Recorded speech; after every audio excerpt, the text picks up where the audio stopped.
Guys, it is Rick Ginn. And no, you're not on the wrong channel. I've just swapped places with my son tonight, and he's going to do Friday. But tonight we are talking about the top 7 lists that you have to pull during a market crash. Now, I got a little bit of experience in this area, and I want to prioritize this list based on getting deals in today's market. Okay.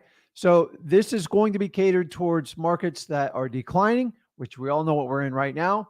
And so the list is going to be probably in a little bit different order than I normally like show it to you. So I'm going to show you the stuff we're working on our business today. And these are the lists I want you to at least consider and make it part of your repertoire and get it going. But you guys know how this works. Use the comments. Let me know where you're from, what market you're from. And dude, I like to have fun when doing this. So don't think, oh, Zach's not here, it's not going to be fun. I promise you, I will make this as fun.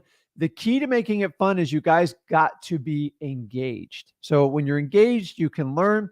If you guys want to do a one-on-one with me, just go over to Wholesaling Houses for Real. The live link's right in there. You just click that and get in line. And then I'm going to be here for 2 hours. So if you get in now, I promise I will get to you first. And I do first come, first serve basis. So guys, everything I do here on this channel is 100% for free. And it's exactly what Zach does. So it's up to you. You use it or lose it. This is how life works. So much stuff's out there. It's all right in your hands. You just got to go out there and grab it. I've been wholesaling for 20 plus years now, going on 21. And I love every minute of what I do. And honestly, you got to do this business for 20 years. So if you guys want, if you want help on your market, if you're brand new, you are in the perfect spot.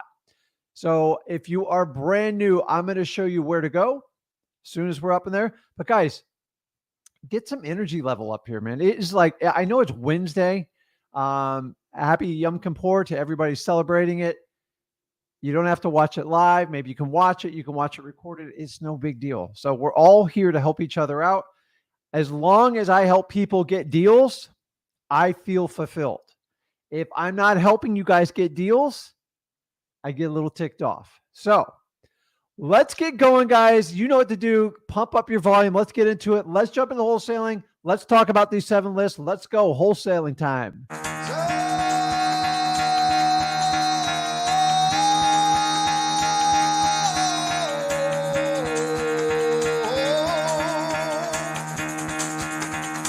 Get the fuck out of bed, bitch. Go.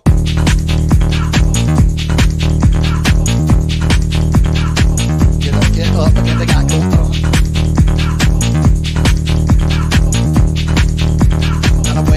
Time to wake up, bitch. Get up. Get up. Get up.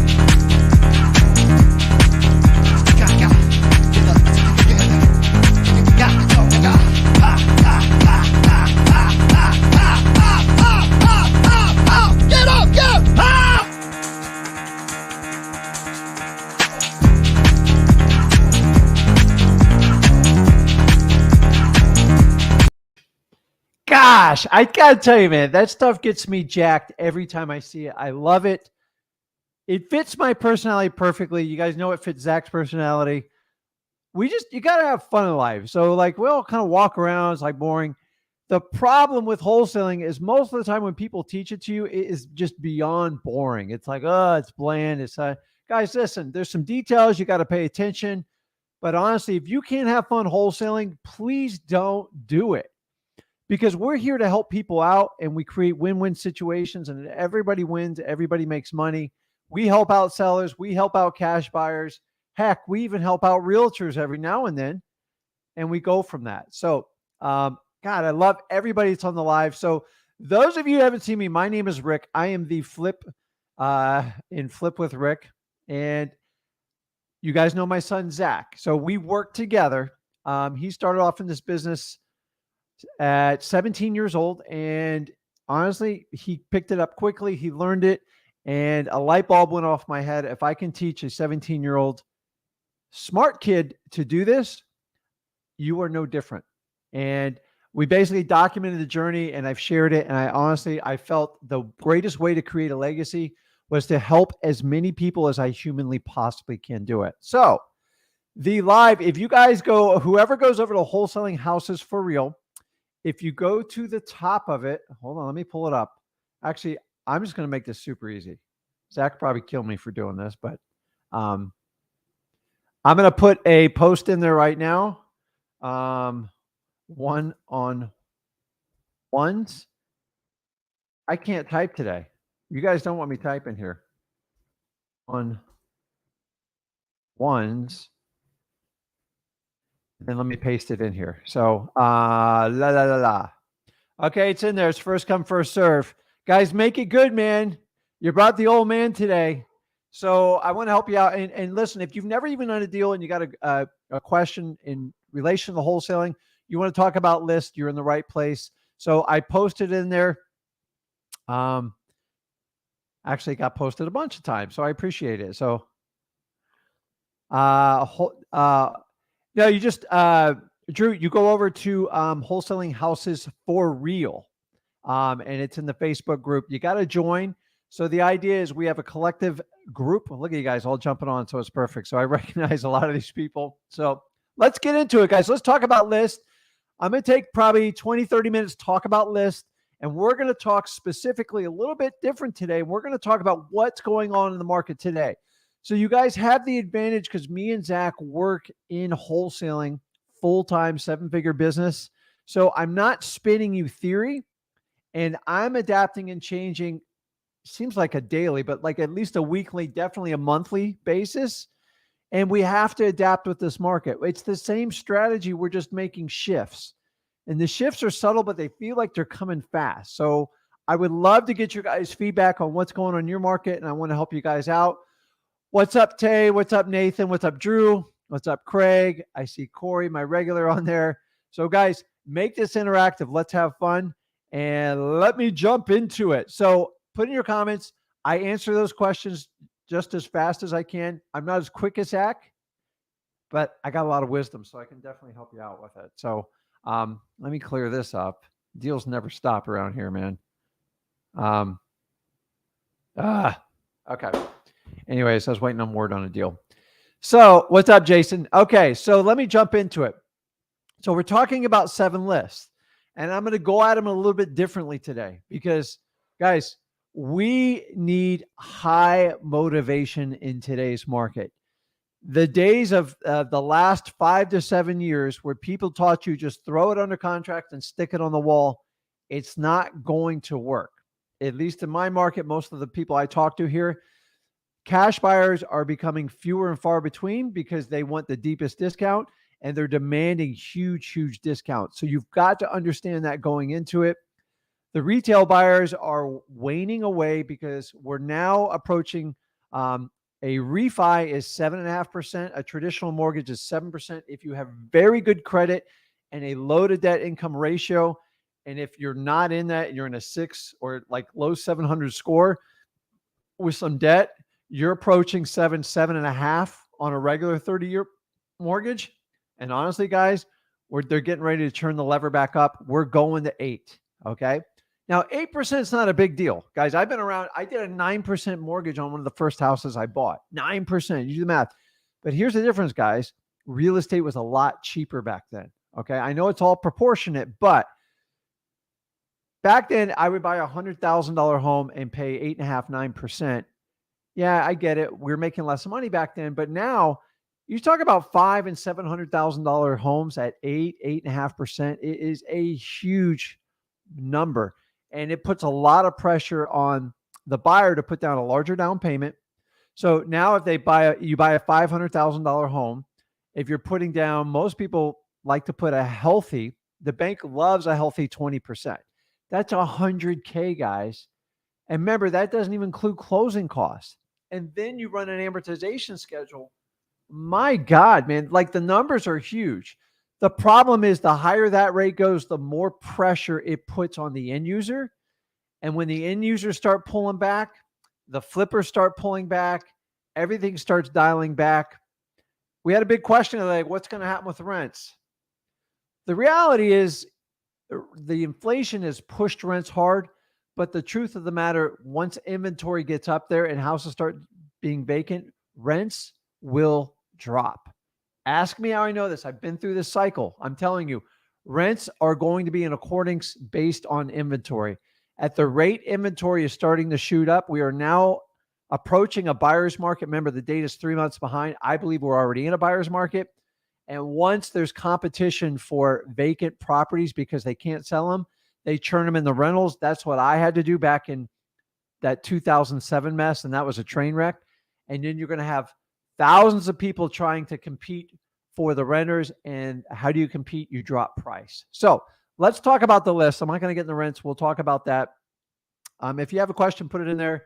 A ton of you guys are already in line. So I'm doing first come, first serve. So when I throw that link out there, it gets crazy. So let's jump into it. Now, I'm going to work backwards on this list. Okay. I know what you guys are saying. So let me ask you, what do you think is going to be my number one? Dude, please throw in the comment. And I'm trying to get like some interaction because a lot of you, some of you know me well, and some of you don't know me at all. So you guys know what my favorite list is for like long-term approach to wholesaling. And I'm not going to ignore it today. But Alex, dude, if I had something to throw at you, I would. That's in a positive manner. It's probates. I love probates.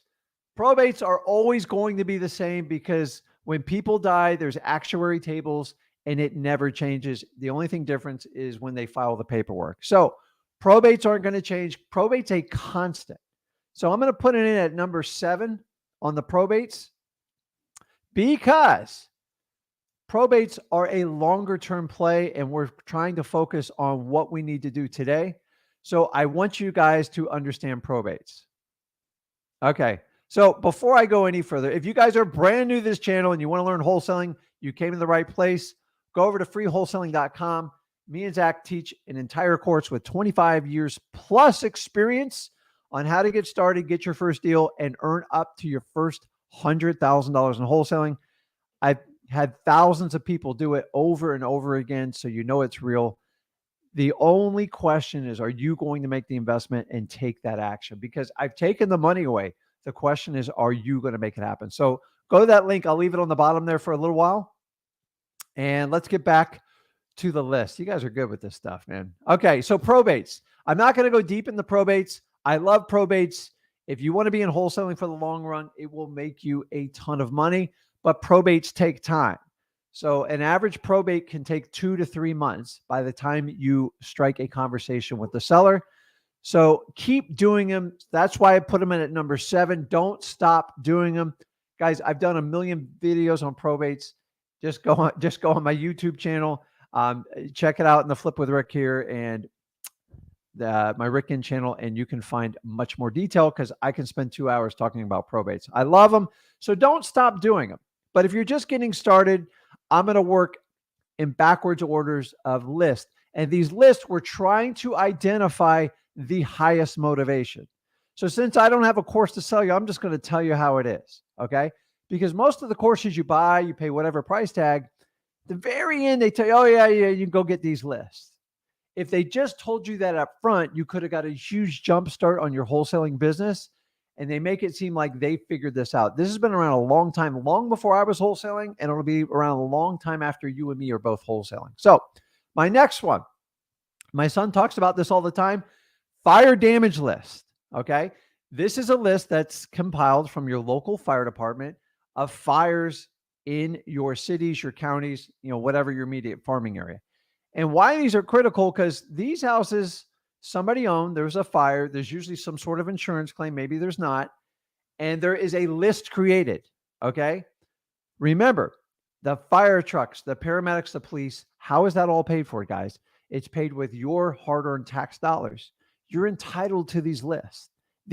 So unless they privatized the fire department, this list is available to you, okay? This list is available to you. You're like, well, Rick, what am I going to do with a fire damaged house? Dude, I'm telling you, there is a ton of opportunity in selling these. These are some of the easier houses to wholesale. Now, there are specialty buyers for fire damaged properties. You'll have to spend a little bit more time locating them, but they go and hunt these deals down. So you're providing a service by talking. So you can get the list from the fire department. The fire department can't sell it to you. Who's going to sell it to you? The owner of the property. And what better motivation when you have a fire? If you guys have ever experienced a fire, it's extremely traumatic. Most people leave the house and they're done, and it takes a specialist to go in and repair it. I don't want you guys to do it. I want you to find a cash buyer that specializes in fire damage house, and they're going to get a nice big fat discount on it because that house is not selling on MLS. It's going to need a lot of rehab, and it's going to need a specialist in there. And remember, they're getting settled with an insurance claim, so they are much more willing to take a large discount on that house. You just have to be the person to go out and talk to these owners. And I'm telling you, do not overlook these. Okay. It's really, really important. Now, before I move on to the next one, I'm here to tell you that you guys know this. You heard talk to me. You will get resistance on some of these lists, some more than others. And I'm going to tell you which ones you're going to get the most resistance on. Okay. Resistance does not mean stop. And in wholesaling words, it really means, dude, keep going. Don't stop. Keep going. The reason for this is most people, when they get some sort of resistance, like, I'm sorry, Rick, you can't have that list. Oh, okay. I'll see you later. That can't be you, man. You can't be a wholesaler and do that. You are going to be trained ninja. So in the comments, tell me, how do you overcome resistance? And put it in there because you guys, here's a little clue. It rhymes. Okay. I have 20 years experience in this. I used to walk away the first 2 times I did it. And then I learned I'm not walking away anymore. I am like going to overcome this. So Jason pays attention all the time. He's always here. So to overcome resistance, you got to meet it with persistence. Persistence just means you ain't going away. So you have to do it in a kind manner. This is not a permission slip to be nasty, run people over. It's actually the opposite. You've got to be super nice to people. Like, there's too many nasty people in this world. Do not add on to that. You've got to deal with it. So a lot of times, now, number one, there's a difference. When you guys are going to get these lists, when you're doing it in person, you have a greater probability, much higher, probably double than what you're going to do on a phone. Okay? You have to understand that. Okay, guys, unfortunately, I got enough people in queue. It's not going to let anybody more in. So if you're like sending a message, there's nothing I can do. So I've got to reward the people who clicked in there first. So understanding that if you go in person and you're local in your market, spend the time to do that. People do not like to reject people in person. It's human nature. On the phone, piece of cake, and email, I don't even have to think about you. Okay. So the key to getting his list, if you can go in person, or some of you, I talked to some people virtual. I talked to, I think it's Chaddock over in South Africa last week. The man got the code violation list because he hung up the first time and then he kept working. He found the right department and he wanted to get it done. So the key on the phone is you have to find the right department first. Okay. So I'm going to run through each one of them. If you're on the phone, I'll tell you which ones that you have to pick up. So Olivia got a good one there. I'll go back to that one. I swear to God, there's so many people on like this live, which is really cool because I know you're all here to see my son and not me. I'm just kidding. But I can only read the messages so fast. So bear with me because I'm not a techno wizard. Okay. So good one there, Jason. I appreciate that. So you have to overcome resistance with persistence. It's critical. If you guys are just going to walk away, you're not going to make it in wholesaling. So you need to exercise that muscle now. Now, it's not a permission slip to be nasty. Just go and move forward. The statistics show if you overcome most people's objections twice, they will cave and fold. Okay? Most people don't have it in it to fight it once or twice. The only people that will beat you on this are children.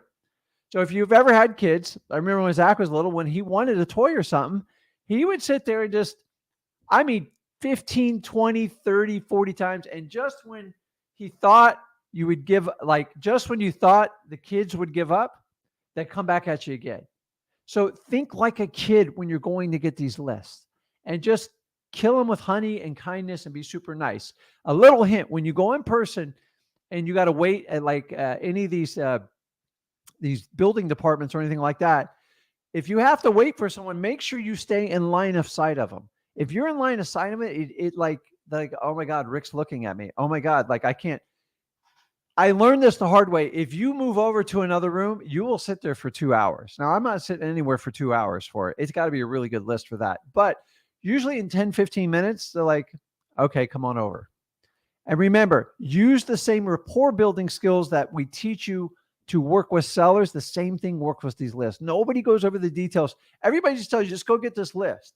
And I love that you guys go into detail and go, okay, here's the issues I have with it, and we deal with it. Okay. So the fire damage is really simple. Just go to your fire department. Most firemen and firewomen are beautiful, lovely people. Like they do an amazing job. They do a service for our cities and our counties, and you should thank them. Maybe even bring them something. And guess what? If they don't have the list, they will point you to the person to go get it. I promise you, whenever there's a fire, they have to report it. They're like a mini business. So they have to report and I guess share it with like the city commissioners or whatever. You got to find a way to get a hold on that list. So that one, it's critical. We buy properties. Now, I don't buy a ton of them. Luckily, we don't get a whole lot of fires here. But remember, there's more than one fire department too. Okay. There's usually one for each city. And sometimes there's even a county department. So the bigger of a metropolitan area you have, the more fire departments will be. You've got to find a way to find that consolidated list that'll help you out. Okay. And I don't think the fire damage is not that hard. It is public record, guys. Like, think about that. There is no private fire company that I'm aware of. Okay. So it's a public service. It's safety. It's of higher essence. So your tax dollars pay for it. Okay. The next one, the water shutoff. Now, I've already told you guys, this one is 50-50. Okay. Here is the precursor to water shutoff. They have to be a public utility. If it's private, they don't have to share it with you. It doesn't mean they won't share it with you, but the odds of them sharing it with you are probably going to be slim to none. And guys, by the way, listen, if you like what we're doing, do me a favor, smash that like button, hit the subscribe button, and put the comments in there. It helps everybody find our channel. And I want to help out as many people as possible. Unless you guys just want to go to the gurus and just pay for everything and then come back to me and say they didn't fulfill it, it's your choice on like how you want to do that. So guys, water shutoff. So understanding water shutoffs, when they just shut off the water, think about this. If your water shutoffs, what's your motivation? You can't wash your hands. You can't do a lot of things. I'm not going to get into detail here, but it ain't good. Okay. You can't cook.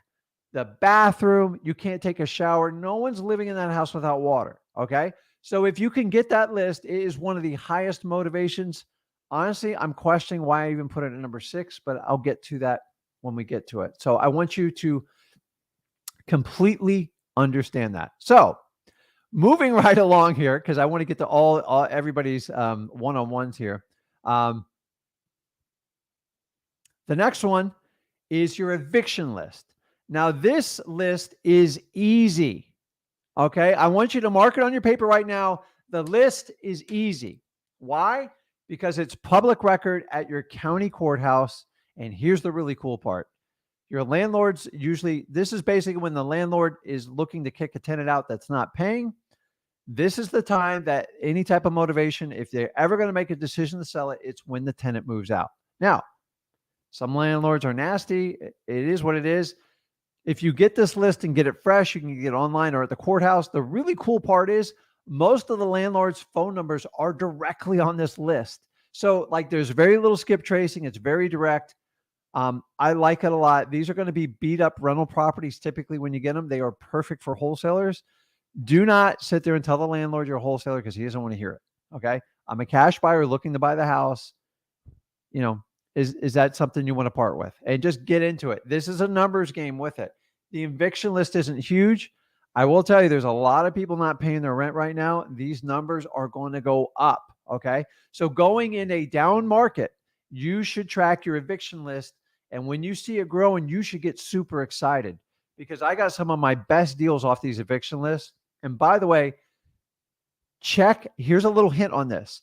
When you look up the property owner and you look at the property they're evicting for, see if they own any other properties. You would be surprised how many properties these own. Some own 30 or 40. I will tell you, once they own like 4 or more, they're what I consider like professional landlords, the ones that have been around for like 10 years plus. What you're looking for is the one that bought 2 or 3 properties that have no idea what they're doing and they just want to get rid of it. The market's dropping. Guys, this is one of the best opportunities to get motivated sellers. I love the eviction list. I'm going to be honest with you. This is probably the easiest of all the lists to get. It's not huge. And if you can get online, even better. And these things are filed daily. All the courts are open back up during this whatever. I'm not going to call it anything. The previous few years we've been through, it's been a nightmare on the eviction list. So the only list that I think is kind of screwed up is the state of California and maybe New York, because apparently it's really hard to evict anybody for anything. Here in Florida, you can kick anybody out in 20 days. Like, it's just really, really easy. So I like my state for what we do. Guys, go get the eviction list and watch that list grow. It's going to get thicker and thicker, and it's going to give you more opportunities. And keep in mind, when they sell it, the property is usually wrecked.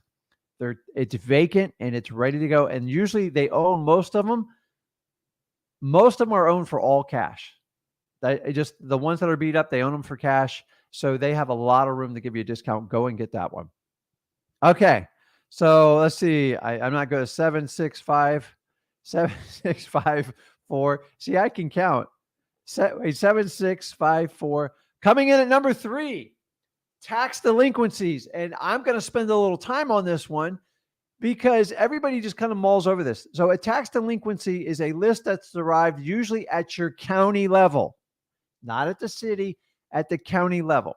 So property taxes are used to fund a lot of the county's functions. Remember the fire department? Oh yeah, we're paying for that. Your police department, the funding of your schools, critical.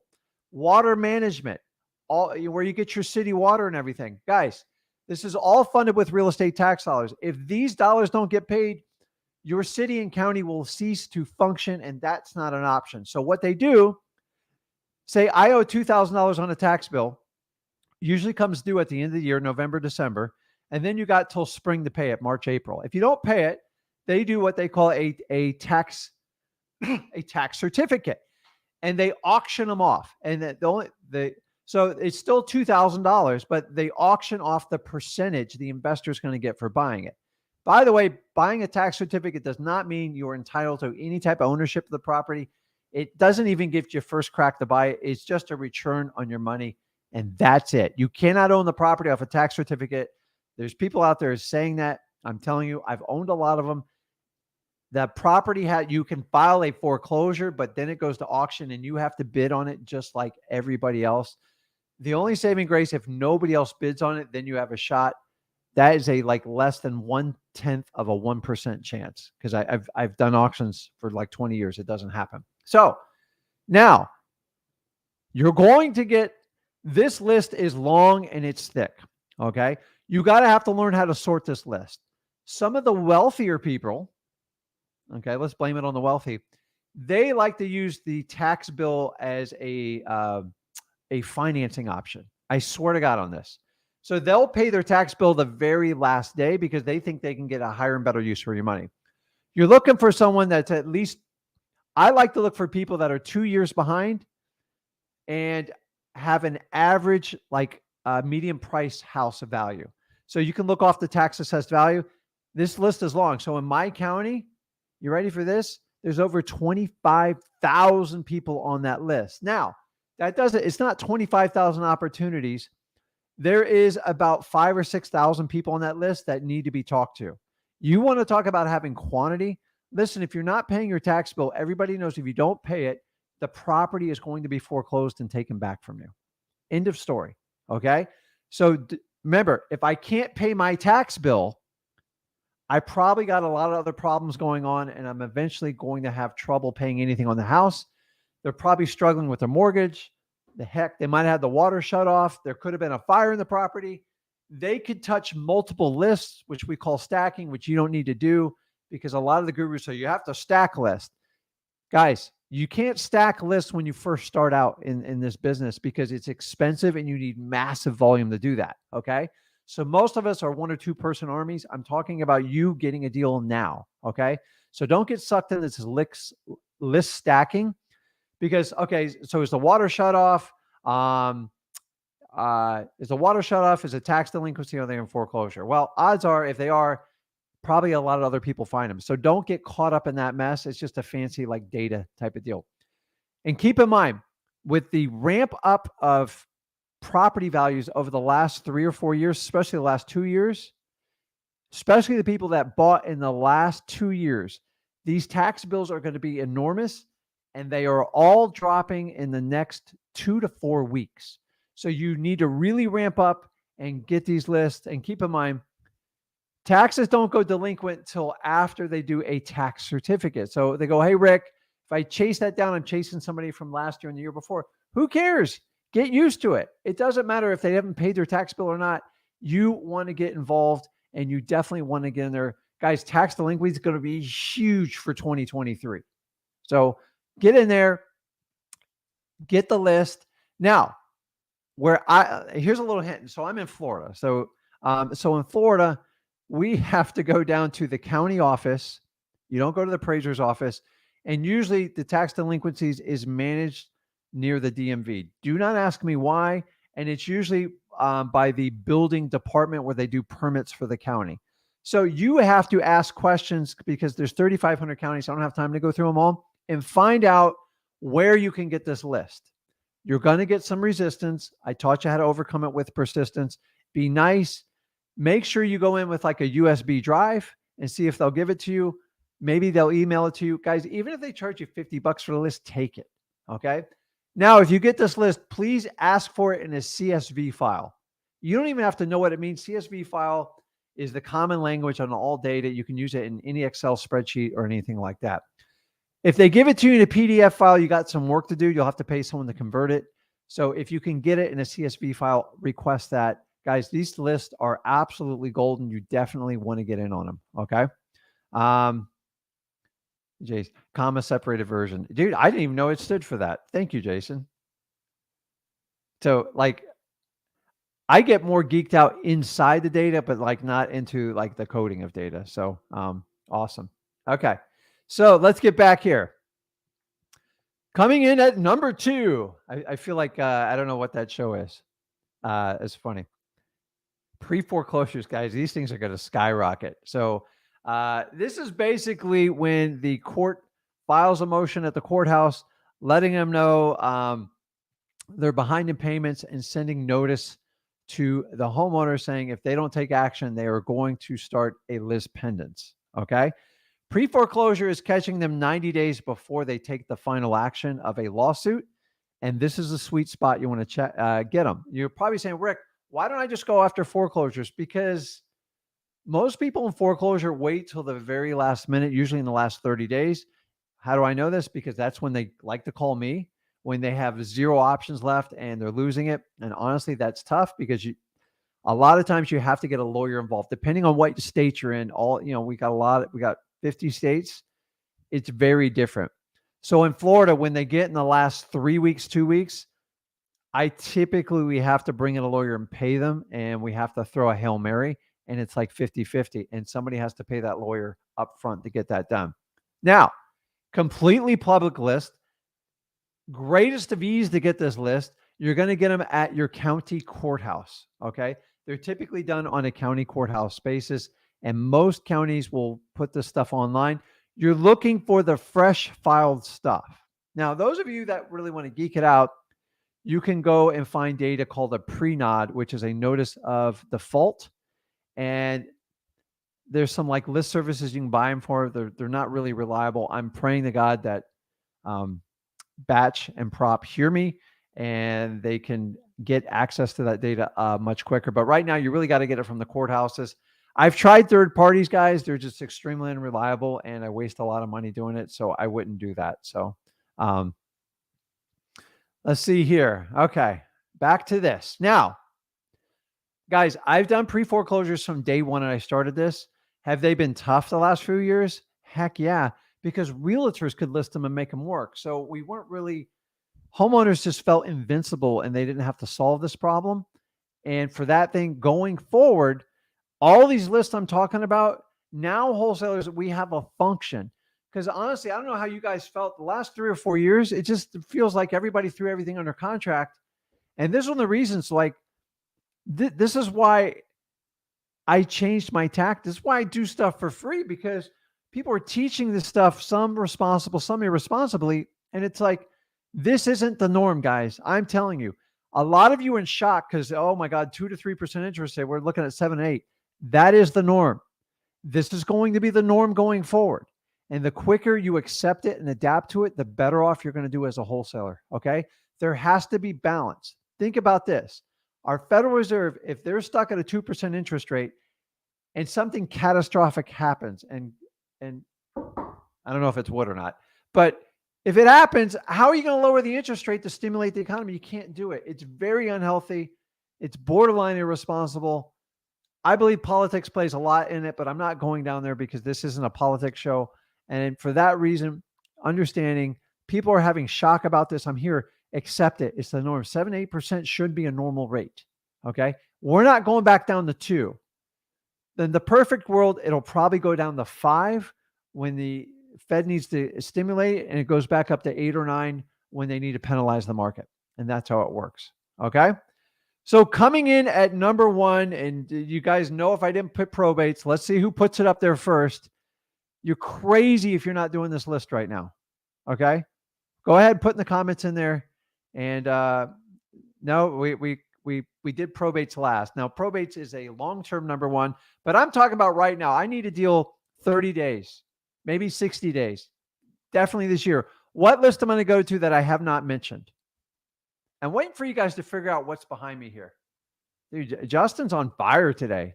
So Justin's right on. Code violations. I'm telling you guys, they are the fastest ticket to find a problem with a home, which is going to lead you to a motivated seller. Okay. Code violations, hands down, are, I've never stopped doing them. They are so, they're going to give you motivated. High grass. Who doesn't mow their lawn? It's very cheap to mow your lawn. If you're not mowing lawn, listen, life has a way of sneaking up on people. And remember, real estate is a symptom of human issues. Okay. People don't want to sell their house. They don't want their house to get trashed. They don't want the grass to grow tall, but this thing called life gets in the way. Okay. I got 52 years experience of it. I'm telling you, stuff happens. Okay. It happens. So you need to find where, so if I want to find a fire, I'm going to go look for smoke. If I want to go fishing offshore, which I know you guys hate these analogies, I go look for birds. You know why? Because birds are working to find the bait fish that the fish are pushing up. So code violations is the same thing. Now, code violations used to be really easy for full disclosure. They've gotten a lot tougher, and I will tell you up front. So, McKinsey, on the code violations, just get the entire master list and you sort it out. Okay. You can focus on the most 30 days, the last 90 days. You'll see code violations on there from 5 years ago that haven't been cleared. You want the entire list. The more you can get, the merrier, and then you can sort the information out. Because the minute you start instructing that department to filter them, they're either going to charge you or not help you out. Now, full disclosure, this is a list that you want to go in person and absolutely get, because it is, if you call on the phone 9 times out of 10, they're going to tell you to pound sand. Okay. But my friend Chadwick from South Africa, hopefully he's watching the recording because he's like, I believe it's 12, 13 hour difference time zone. He massaged his way through it on the phone, and I walked him through it. And guys, you just got to take some effort. Okay. This isn't going and ordering McDonald's. What is it? The quarter pounder Big Mac meal, whatever it is. It's not the number 1. You got to be like really nice about it. Now, this list is not the easiest to get anymore. It's very hard to get over the phone. You have a much better shot of getting it in person. And so the key is when you go up to these windows, talk to people, look at the pictures in their background. Most people put their family, they got their dog, and use your rapport building skills, find a commonality and talk to them just like you do a motivated seller. Listen, back when I started this, I didn't have to do that, but we just guessed. We went to department, like, how can I find these people? Nothing's really changed other than more people are focusing on this list. Towns have gotten bigger. What happened is a lot of people were trying to pull this data and sell it to us. So I'd rather you get the data live. It's much better. No one's ever going to be able to sell you code violations. If they do, they're lying to you. It's just the truth. Code violations, guys, they rock. They work really well. And I love them for that. You will get resistance. Okay. So if somebody on the live today wants to role play going to one of these departments and getting shut down, that's a great one too, because we're all having to up our games. But you guys are in the most exciting time ever in the last 10 years, in my opinion, of wholesaling. Okay. I see signs of stuff that's happened 9, 10 years ago. And I don't think it's going to be nearly as bad, but there's going to be issues, guys. These interest rates aren't going down. All you have to do is look at, you guys, you don't have to get all geeked out with data. You can look at, like I taught you, I did one on how to pull like your data. So if you guys want to track on how much inventory is in the MLS, which is a great indicator, just research, just put in your county and put national realtors. And then they usually have a public site where you can get data from. The downside is this data is somewhere between 3 and 4 months behind. It kind of sucks because we're investors and we're investing today. But when you see the inventory skyrocketing and it gets massive, people have more choices. Just like this. If I had 100 shirt makers in my size, then I can pick any shirt I want. Someone's always going to cut the other guy's throat to get it cheaper. Okay. And that's what's going to happen in real estate. The other part of it, when interest rates get around 8%, what happens is people afford less and less. So people's buying power has been cut by 40 some odd percent. It could go as high as 50. Okay. Someone's going to take a hit. Okay. So either you ride it out, but here's the reality. Not everybody can ride it out, guys. Yeah. And some people are like, well, people with 2 and 3% mortgages, the average mortgage is less than 5 years now. A 30-year mortgage is like 4.25 years it's turned over. Banks know this. That's why they do it, because they can churn and charge all these crap fees. So that being said, as long as you see interest rates at like 7.5%, 8%, it's going to get ugly. Okay. Ask me how I know. We're getting endless calls from motivated sellers. I'm now getting deals. I don't even pay for any marketing. And they're calling me saying, hey, can you help me? Can you do this? Can you do that? So we're all trying to figure out the prices we can move these.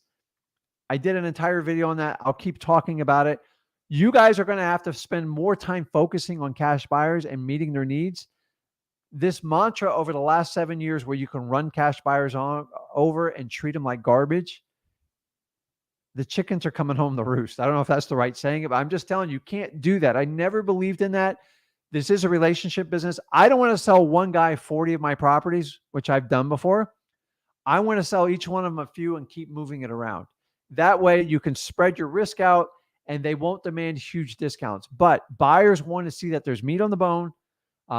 They're anticipating discounts to go on and on. Because remember, if you sell them a beat up property, they might have to sell it 6 or 9 months down the road. And remember, a real estate dropping at 1.5% a month, it could severely affect them. And remember, inflation's killing everybody. It's not just like real estate. So guys, that is it on my top 7. Now, I'm going to give you a little hint. I got to talk to Zach about this, but I've got some lists. They're not really lists, but I'm going to show you where to go to find some absolute gold deal. I don't have time to do it in this live because I want to talk to you guys. So I promise you, Zach's going to come on Friday. We're just swapping places and we'll be on tomorrow. So I'm not sure what we got planned for tomorrow because I've been a busy guy. So I think that's it. So let me go over the comments and we're going to jump on the lives here. So Gabe, you get the water shutoff list. You got to go find your local utility department and you got to find out if they're public. So this is probably one of the harder lists to get. And that's just the truth. So Craig, just to let you know, when you guys, if you decide to pull out the FOIA card, which means Freedom of Information Act, you've got a lot of time that's going to go by. And then you get to play all these government games. Do not use the FOIA card unless it is the final straw. I get it.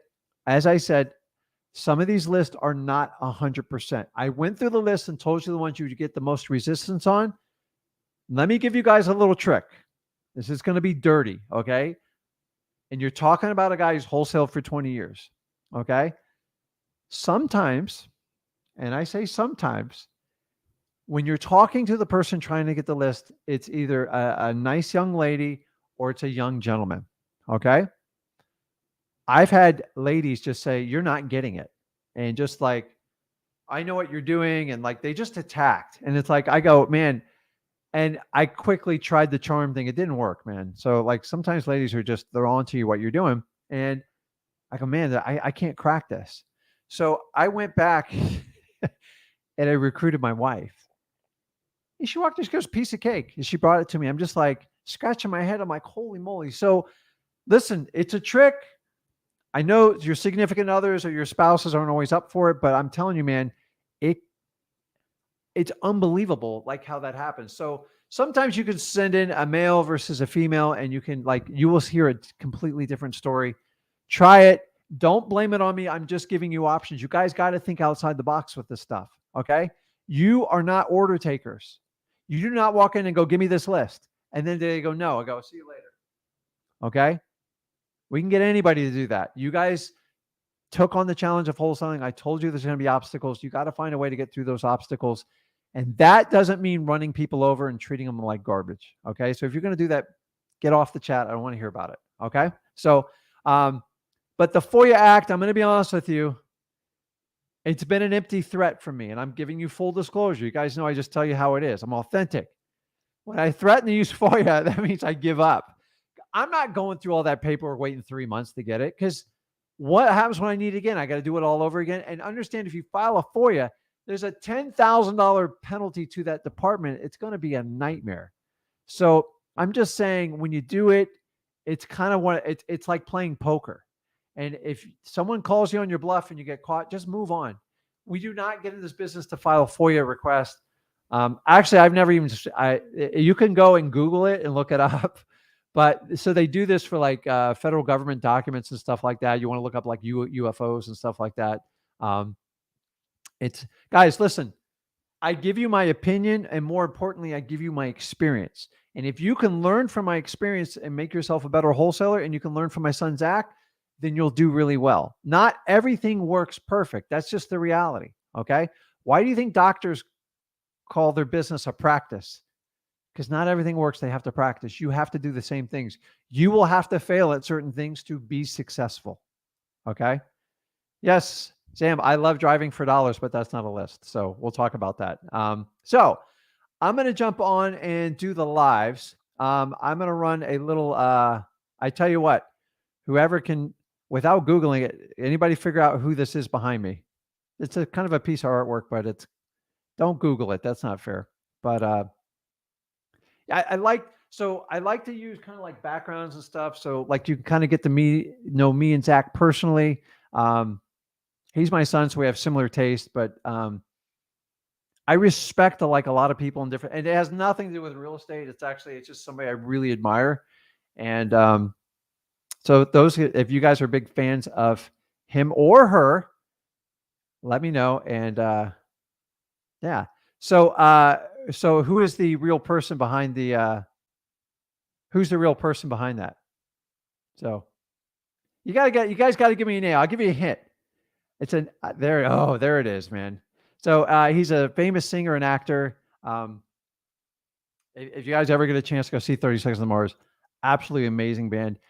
But the reason I like him is dude, the guy does no drugs, alcohol free, very physically fit. And if you ever have the chance to like watch any of his interviews or anything, he's just an amazing communicator and just loves people, and probably the most authentic entertainer I've ever seen. So I just love him. He's timeless. And dude, he's a little bit younger than, he's probably a lot younger than me, but I believe he's well in his 40s. So I don't know what his age. You guys can look it up. It's just amazing to do stuff like that. And I love people like that. And if you ever, I've got to see him in concert twice. He's so energetic. He gives everything he has. And then like everything he does is like way up. He's 50. You got to be kidding me. He's 50. But like he does these beautiful characters, and like his band is like amazing. He's been on soap operas, like everything. So I love people like that. I love people that just bring good things to this world. And I don't think you can find anything bad about it. So his brother plays in the band. It's like amazing. So check him out. I love them. I think they're awesome. I'm a huge fan. And but I like to share personal stuff because I think when you get to know people personally, you can understand like what clicks. So I always tell you, go find people that resonate with you, that like have the same beliefs with you, and actually do it. So if you want to learn, somebody asked, where's the course? Real simple. Go over to freewholesaling.com. So I put it up earlier, and right there. There you go. Freewholesaling.com. Check it out. All you do is give me your email. I'm not going to swipe your credit card. Everyone's like, why do you do this free? Rick, you could make a killing doing it. Dude, I have a different agenda. I want to build a legacy. So I've seen the change it's made in my family's life. You guys know about my son. I have the ability to work with my own family. It's honestly, I never even thought it'd be possible, but it is. And I owe it all to wholesaling. I've been through so much in wholesaling, and I see in wholesaling people come and go all the time. You guys notice if they come, they go, they come, they go, they come, they drives me nuts. I'm staying, guys. I ain't going anywhere. I've been here 20 years. I believe we need a leader in the industry to show you how to do it. And I love that my son works on it to me because he brings a lot of the skills that I'm not great at. So we're not all great at everything. So I'm really good at talking to people and marketing. Zach's really good at like cutting to getting deals, working the techno side. And he understands how it works. So you kind of get both versions. And here's the really cool, working at freewholesaling.com. You guys know how young Zach is. We're going to be here a long time. So if you had a platform, you could come for the next 30 years and get the most reliable information for people to actually do this business. I don't run a coaching program. There's a reason for it. I want to get people started. I want to make a change in their life, and I want to show you what you can do. And then after that, we can connect, become good friends online.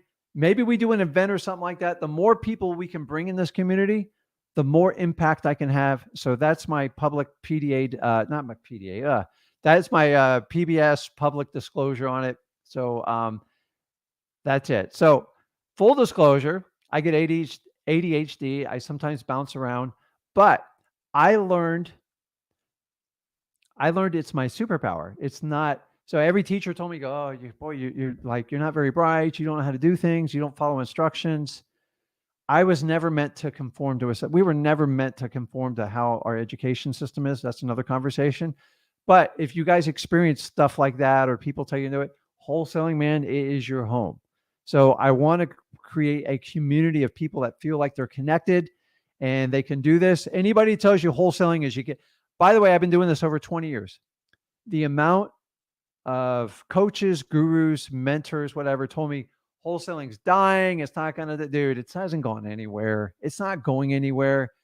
Anybody who tells that, it's probably going to try to sell you something. Okay. So make sure, God forbid, if you're going to pay someone, God, make sure they got a ton of experience and make sure they got it in multiple markets. And honestly, in the end, you're probably going to, if someone's going to train you on wholesaling, I promise you, you're going to come back here because I believe we give the most transparent information, and I don't hide behind a credit card swipe to get access to me. So anyways, talking about access, let's get to access. So your system typo. I don't know what that means. Yeah, I know. I didn't mean PDA. You know what I'm talking about, guys. That's my ADHD kicking in. So, okay, let's bring some people on here who we can help out. Let me see here. Yo, you there? Hey, what's up, man? How's it going? Long time no speak, man. It hasn't been long, has it?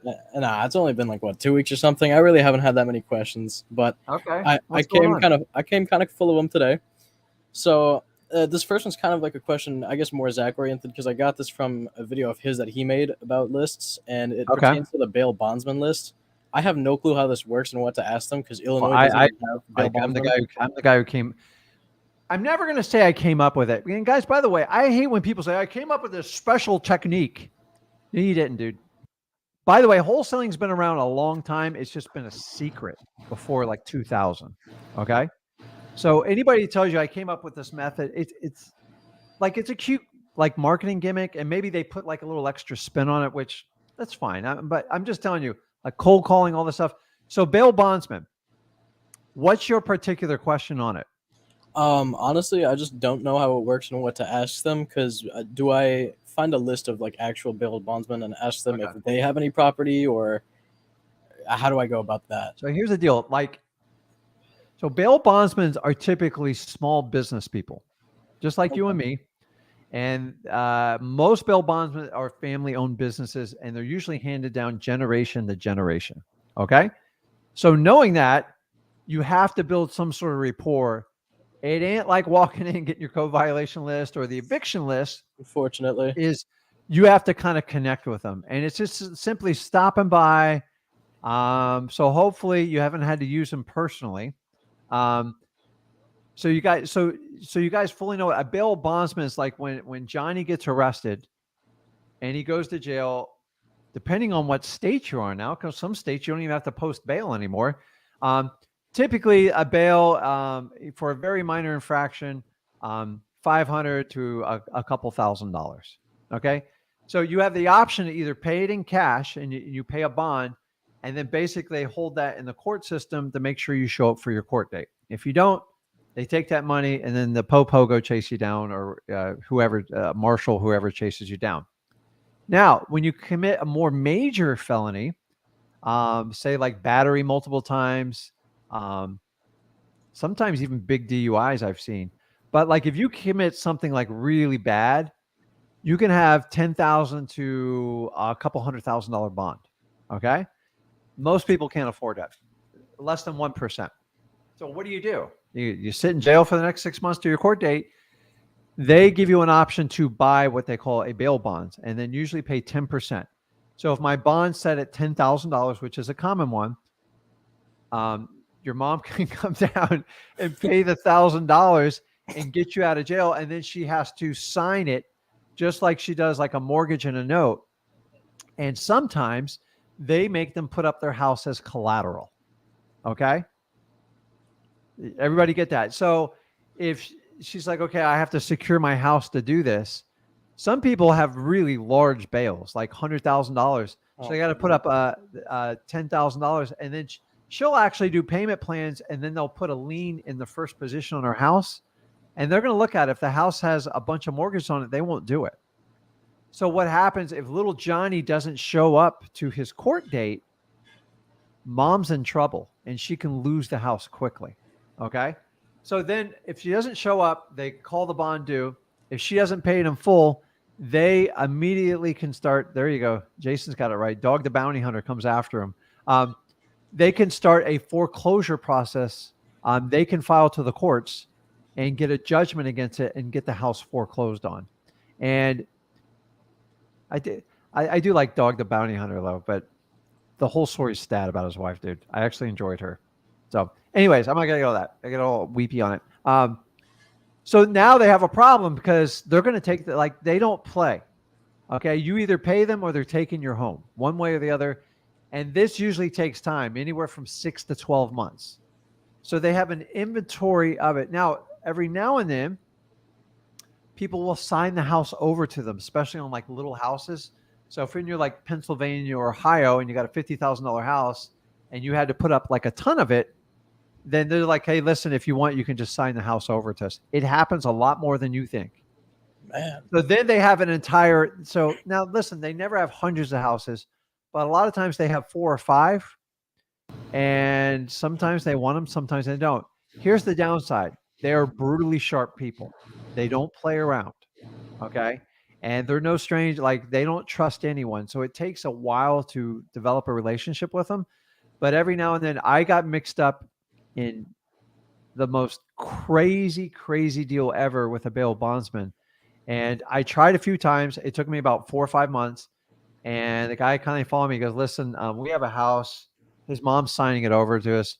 He was like a pedophile or something like that. And they're like, we Crazy. kind of want nothing to do with it, but here's our fee. And they made it tight. We had to negotiate it forever. And I wound up wholesaling it, and it worked. These aren't the easiest deals in the world, but as the market shifts and you're in the lower, and they usually focus on the lower range price houses. Listen, if someone's got a $500,000 house, it's not going to the bail bondsman. They'll cash it out one way or the other. So that being said, you guys need to open your door up with these bail bondsmen, because you'd be surprised how many times they do it. Also, bail bondsmen, they put a lien on the house. That's an indication there could be something majorly wrong. And remember, you don't always have to approach it from the bail bondsman. You could get the lead from the bail bondsman and then go deal with the mother to fix the house issue. Go, listen, not because in the end of the day, you know what the bail bondsman wants, right? Money.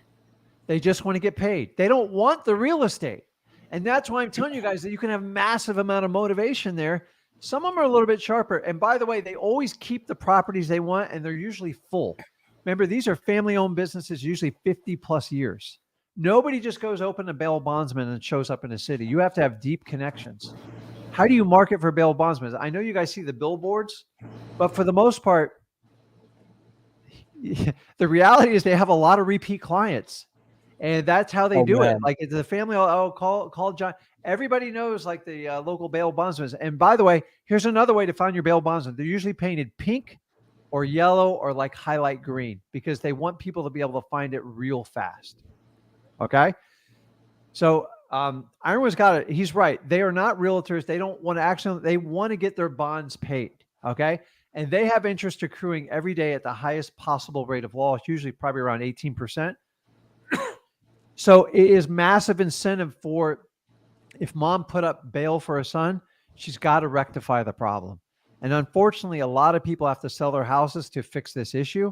And families help out families. I get it, but I'm not here to judge what they got it for. But listen, if you just got a lead from a bail bondsman when, like, he took it, like he goes, I secured it with this house.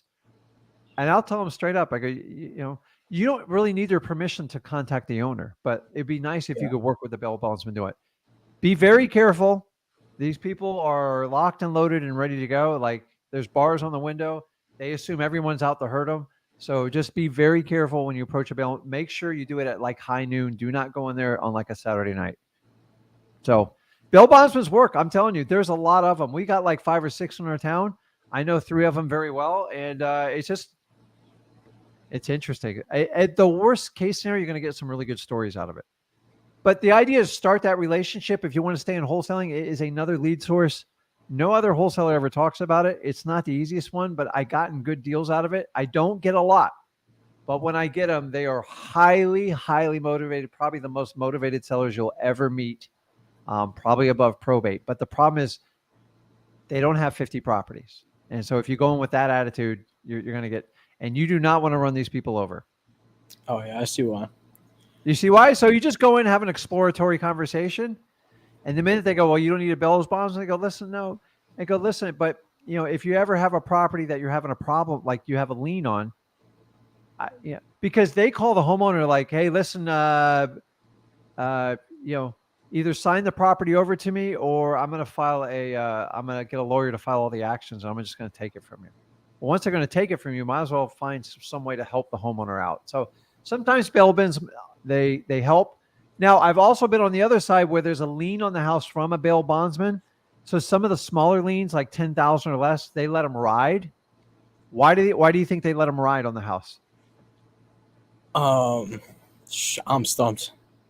That 10,000 turns to 30, turns to 50,000. Like 18% recurring daily interest is, they can triple them in like just a few years. Okay. So, but when it's like 100,000, they have to get paid because it's just too much. It's too much. But the little ones, they sit there. It doesn't get away. So now I haven't found a correct way to search just for bail bonds liens. So if maybe somebody on the feed wants to do a research project on how to narrow down bail bonds leads, it would be an interesting search. Because those, I'm telling you, those are the most deadly liens you can put on a property, because they have they have more rights because it was a bond. so they can accelerate it a little bit faster. But I'm not a lawyer. I don't get into that stuff. I'm just telling you guys, I struck up a conversation and I got a property. It took about 4 to 5 months. And then what I did is I had one of the bail bondsmen, they would give me leads of houses they put a lien on the property before they actually went public. And I had a leg up to just go talk to people. And usually you're helping out because usually it's like a mom or a grandma and they're just trying to help out a troubled youth or something like that. Sometimes they're not youth. Sometimes they're like my age or older, and it happens. Guys, I've had people with like multiple DUIs on this. Like that's probably one of the biggest ones you'll see on them. Keep in mind, like some people don't have gas to put in their car. So if they even have to pay $1,000 bond, it's hard for them to do. So that's why bail bonds, though, they will go to real estate before they go to a car, a boat, an RV, or anything else. Because it guarantees them payment. Yeah, I used to have because Illinois doesn't have bail bondsmen, so my understanding is like super limited. I used to think that they were the people who put up the bond, like cash for them, and if they skip town or something, then they would get to foreclose on the house or something. But now I kind of get a better understanding. It's they're the ones who go after the person who put up the bond, the collateral, if they do skip town and don't go to court. Well, see, so I'm not here to get into like how bail, like I'm not like a bail bondsman. Unfortunately, my history is watching Dog the Bounty Hunter. But most bail bondsmen is if you skip bond, they can put out like a, what do they call it, a APB for your arrest. And then like there's so here's how I understand it. And guys, correct me if I'm wrong, but like to me, this is kind of cool. Like if you think about it, because who knew wholesaling would lead to like this?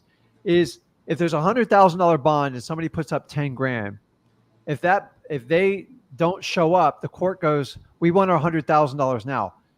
The $90,000 difference is covered with an insurance policy. Okay. So it's like title insurance. Either you rectify this in the next, like sometimes it's 30 days, or like we're going to up your premiums and you're going to be responsible for the difference. So they put a bounty on them, and then they'll pay someone like a third of the bond to go out there and bring them in, because it's cheaper to pay than to pay the entire amount. So the idea is back in the old days when they used in the Wild West, they put out a bounty for someone that skipped town, and that's how this whole, I guess, I don't know. I'm not, okay. Somebody in law enforcement can kind of tell me, but I find it like really fascinating. But I will tell you, anything on TV, it's hard to believe, because the whole Dog Bounty Hunter, there's no money in chasing criminals down like they do with like mace guns and stuff like that. The money is in, basically they're selling you an insurance policy and they're underwriting it. And they only want to give it to people that they know they're going to show up to court, or they can securitize it with some sort of asset. Unfortunately, most people that commit crimes don't have assets, so they have to go down the family chain to find people. And that's how it works. So unfortunately, like the responsible person in the family winds up being the victim in this whole thing, because they do this over and over again when they get out behind bars. So I don't know how it's working in these states where they like, you don't even have to put up bond anymore unless it's like a very serious crime. But guys, reach out to your bail bondsman. Nothing bad's going to happen. Don't go at night. Don't go at weekends. Go 9 to 5 and just talk to them. And the best person to talk to is going to be the girl behind the counter. You don't want to talk to like the salty old man. He doesn't want to hear from you. He's been in the business 40, 50 years. He don't care. And usually it's like the wife or someone like that there. And I think it's like fascinating and interesting. But that's why I love it. Real estate always has a tie to something, because real estate is the most secure thing you can do, other than like a bank account. But a bank account you can pull out anytime. So go connect with your bail bondsman. I'm telling you, it might have a deal in it. If anything, it's going to open up doors. So when it does come time, you can talk to them. Because the problem is you have to have 3 or 4 conversations before you're even going to get access to that list. If you think you're going to walk in there and give me a list, yeah, you could be chased out of there quickly. So I got you. Okay. I got some more questions. Forgive me. I'm going to be all over the place, like from topic to topic. I'm going to give you 2 more questions, because I want to help out as many people as I can. So guys, by the way, I love it. My favorite thing, I'm going to get a t-shirt that says, I got a quick question. I got a quick question. I'm going to sell it for charity, because, and I get it, but like that's everyone's go-to line. So just be organized with your question. I want to help out, but remember, I'm trying to help out as many as I can. So the idea is I try not to answer the same question too many times in the same light. But go ahead. What you got? Prioritize them. Okay, I'm gonna try to figure this out. Okay, so first, when signing contract with an LLC, do you need to have like a representative name? So if I were to give an example, like let's say you were trying to sign a contract on behalf of Flip with Rick LLC, would you put Rick Ginn representing Flip with Rick LLC, or could you just put, as long as you have signing authority, Flip with Rick LLC? So if I'm president of the LLC, signing on, what is it? And by the way, this is important, guys. You can put on there president of Flip with Rick. What is it I put on that? Actually, unfortunately, I have people who prepare this for me, so I just sign it. So I haven't looked at it in a while. Okay. But you have to distinguish your signature, otherwise you're signing it for it personally. So you put in your John Hancock in there, and under there just put president of Flip with Rick, or on behalf of Flip with Rick as president. You have to distinguish. I got caught once. I did that, and we had a contract go sideways, and I had a lawyer like try to attack me on it. I actually had to settle. It cost me some money. So actually, he's making a good point. I'm not a lawyer. I don't want to give you like legal advice, but if you're going to sign your personal name and you're like the president or whatever, a managing member, you have to designate the title in print below it. And if they can't read it, they won't recognize it. So on our contracts, when we do it, a lot of them we do typed. They put it under there and nobody can ever misinterpret it. The person that attacks that are the lawyers. So number one, don't piss anyone off. Number two, do what you sign you're going to do. And number three, when you sign your name, if you're not signing it for it personally, be very clear and distinguish your title below it. Because then the lawyer's going to go, okay, I want to find out if he's president of Flip with Rick. And if he's not, I'm going to nail his butt. And then that's what they do. So a lot of you guys just sign haphazardly, and you're depending on a title company or someone else to put it. Make sure, especially if you have an LLC or a corporation, when I sign my name, I don't want to be personally responsible for it, because you want to shield at least go through it. And it's really, really important. So that's a good point. It makes sense? Okay, I got you. So no matter what, you want to have somebody's name on there to represent. Yeah, and just make sure, because some of you guys are presidents, so you call yourself a president, a secretary. What's the other one? Vice president. You can call yourself a managing member. Get your title right, because titles do count in this business when they do it. So, what else you got? Okay, and so I spoke to, because I've been calling out probates lately, so I spoke to a title company attorney yesterday, and they told me that in order to close on the property mid-probate while it's still open, it depends on whether it's summary or formal administration. What state you talking about? Florida. So you should know about that pretty well. Yeah, he's lying to you. I'm just going to tell you up front. Okay, so I've done hundreds of them. Whether it's so, summary. By the way, a summary is a piece of cake. Piece of cake. Do you understand what a summary administration is? I read up a tiny bit on it. All I know is that it's. Let me just do it. A summary administration is saying we had to announce the world probate because the person died, and then this is usually like husband wife. And what the lawyer is doing is, okay, the property was homesteaded. As long as it qualifies, they resided full-time in the property. He's filing a motion to take that property out of probate. Once they file that motion, it's 30 to 45 days. Basically, if it was John and Sally Smith and Sally passed away, that motion takes Sally off the deed and now makes John the sole owner of it. If you can beat that to the punch, you will get an awesome wholesale deal. If you wait till probate's over, you're going to have to bid like everybody else, and that's the problem. Now, simply, all you guys have to do, and remember, this varies state to state, so I'm not going to go into specifics. I'm not a lawyer. I don't claim to be a lawyer. I battle lawyers all the time in the Southeast, particularly in Florida. You educate the homeowner. 99% of lawyers will say this: you have to wait till the probate's over. Always. Listen, I'm probably not the only guy that did this, but everybody else kept it a secret. I said, why do we have to wait? And I went and saw every lawyer in town. I even met with a judge. And you know what the judge told me? He goes, you don't have to wait. He goes, you can just file this motion and you can take it out. You can get it sold, the asset sold The proceeds still have to go to the probate. The probate still takes time to get done, but you can get rid of it. And actually, we encourage people to do it in real estate because most people don't want to pay the mortgages. They don't want to deal with hurricane season.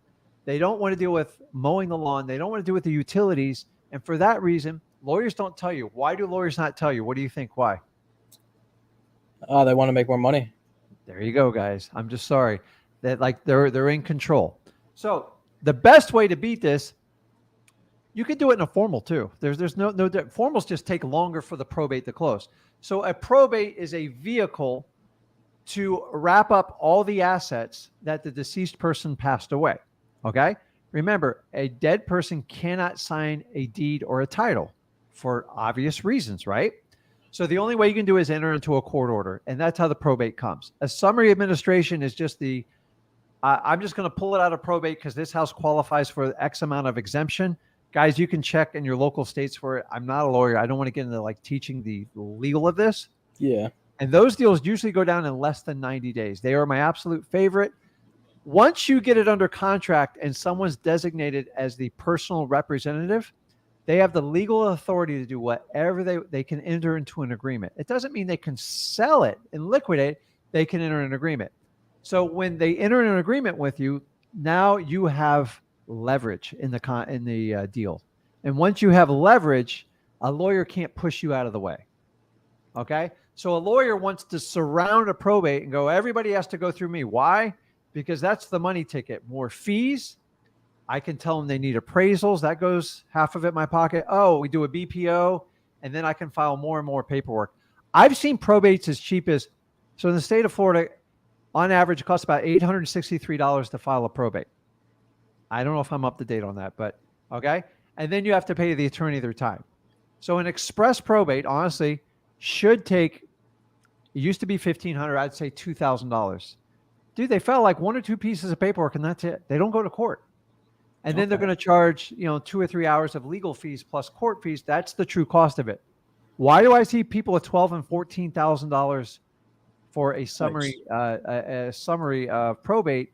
Why? Because that's the attorney lawyer can get away with it because we don't understand it. So I know a sensible. Listen, if you pay more than $5,000 for like a really easy probate, you're getting jacked. It's just. But like, it's very confusing. Like I remember when I went through probate with like my family, like I didn't know. I'm like, is that the normal price? I have no idea. And so you can't run the attorney under the bus. So if you can enter an agreement with that homeowner and now you've got leverage, okay? Once you have leverage, you go to the homeowner and go, listen, and then you get this information from your title company, go, how can this personal representative get this property sold? He goes, oh, they just need to file this motion with the judge to liquidate the asset. Once they file the motion within 30 or 45 days, it should be approved unless the judge has a question. Okay. I've only been questioned one time in 9 years on probates. Okay. He says, why are you buying it so cheap?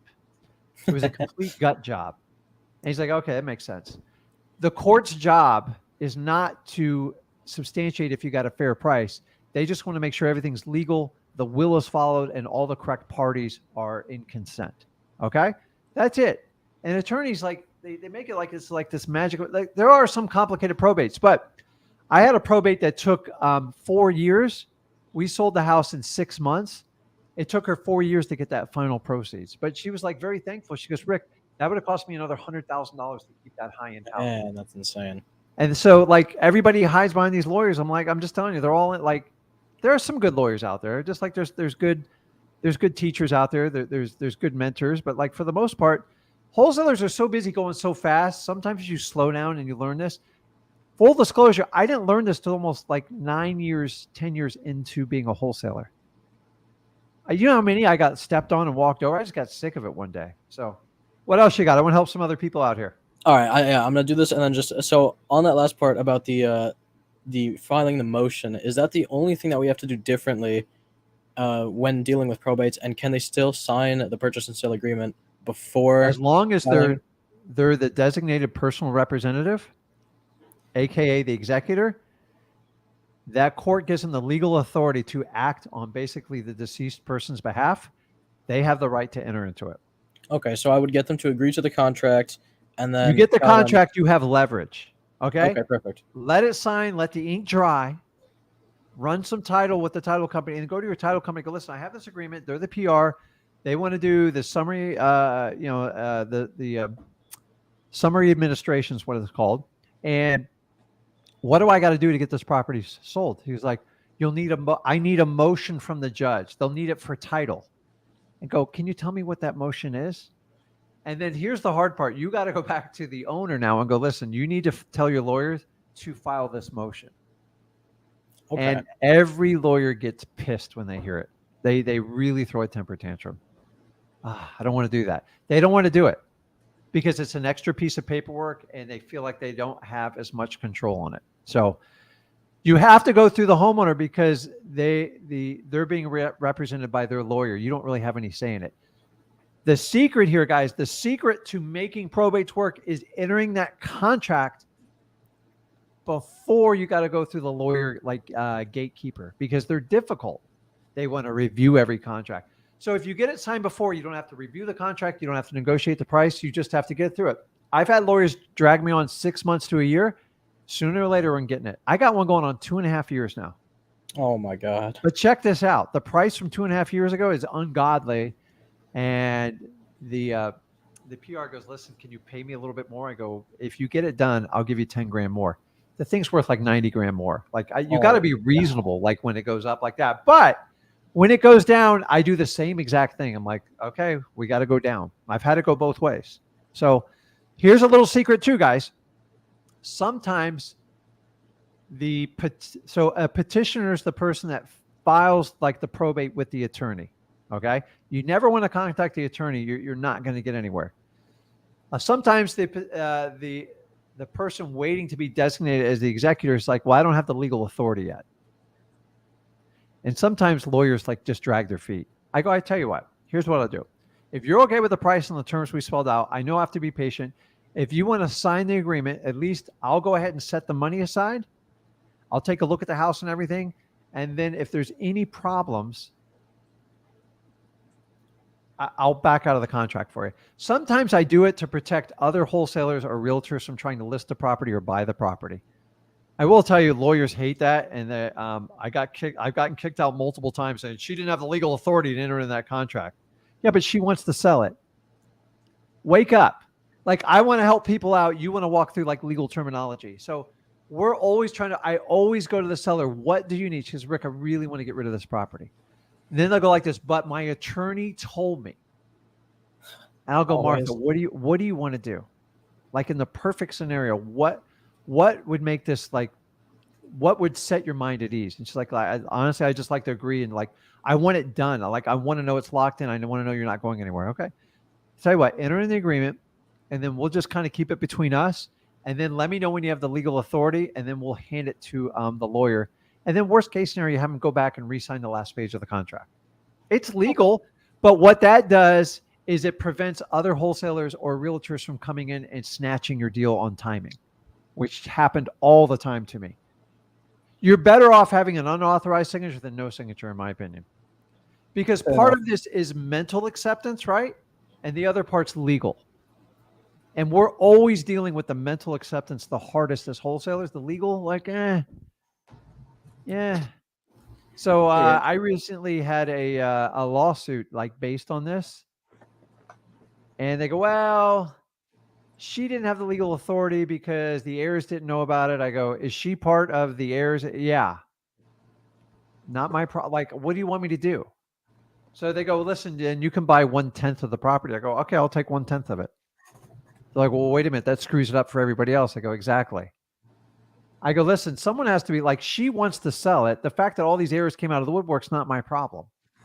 And I go, we'll work with I go, I'm not spending money on an attorney. I'm enforcing my contract. So they have to go to court to nullify my contract and it costs money, but I have to go and testify. I don't have to testify. My employee has to testify and it screws up the title real bad.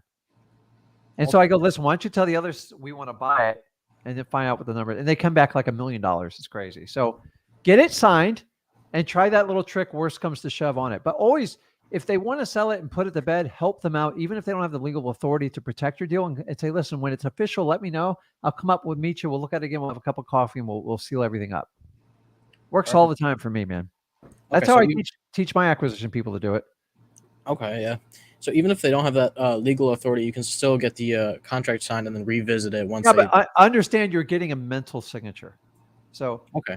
have you ever signed something, but like you didn't have the legal, the people do it all the time. You're not buying that house. Like, you can't close until you get the legal authority. Yeah. But in the last 4 years, you almost had to do that because I had so many people like approaching her.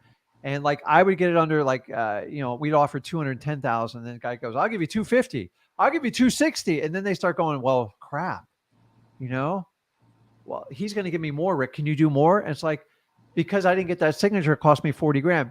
But if they sign it, they go, I already made a commitment to the house. And most wholesalers don't understand the difference between a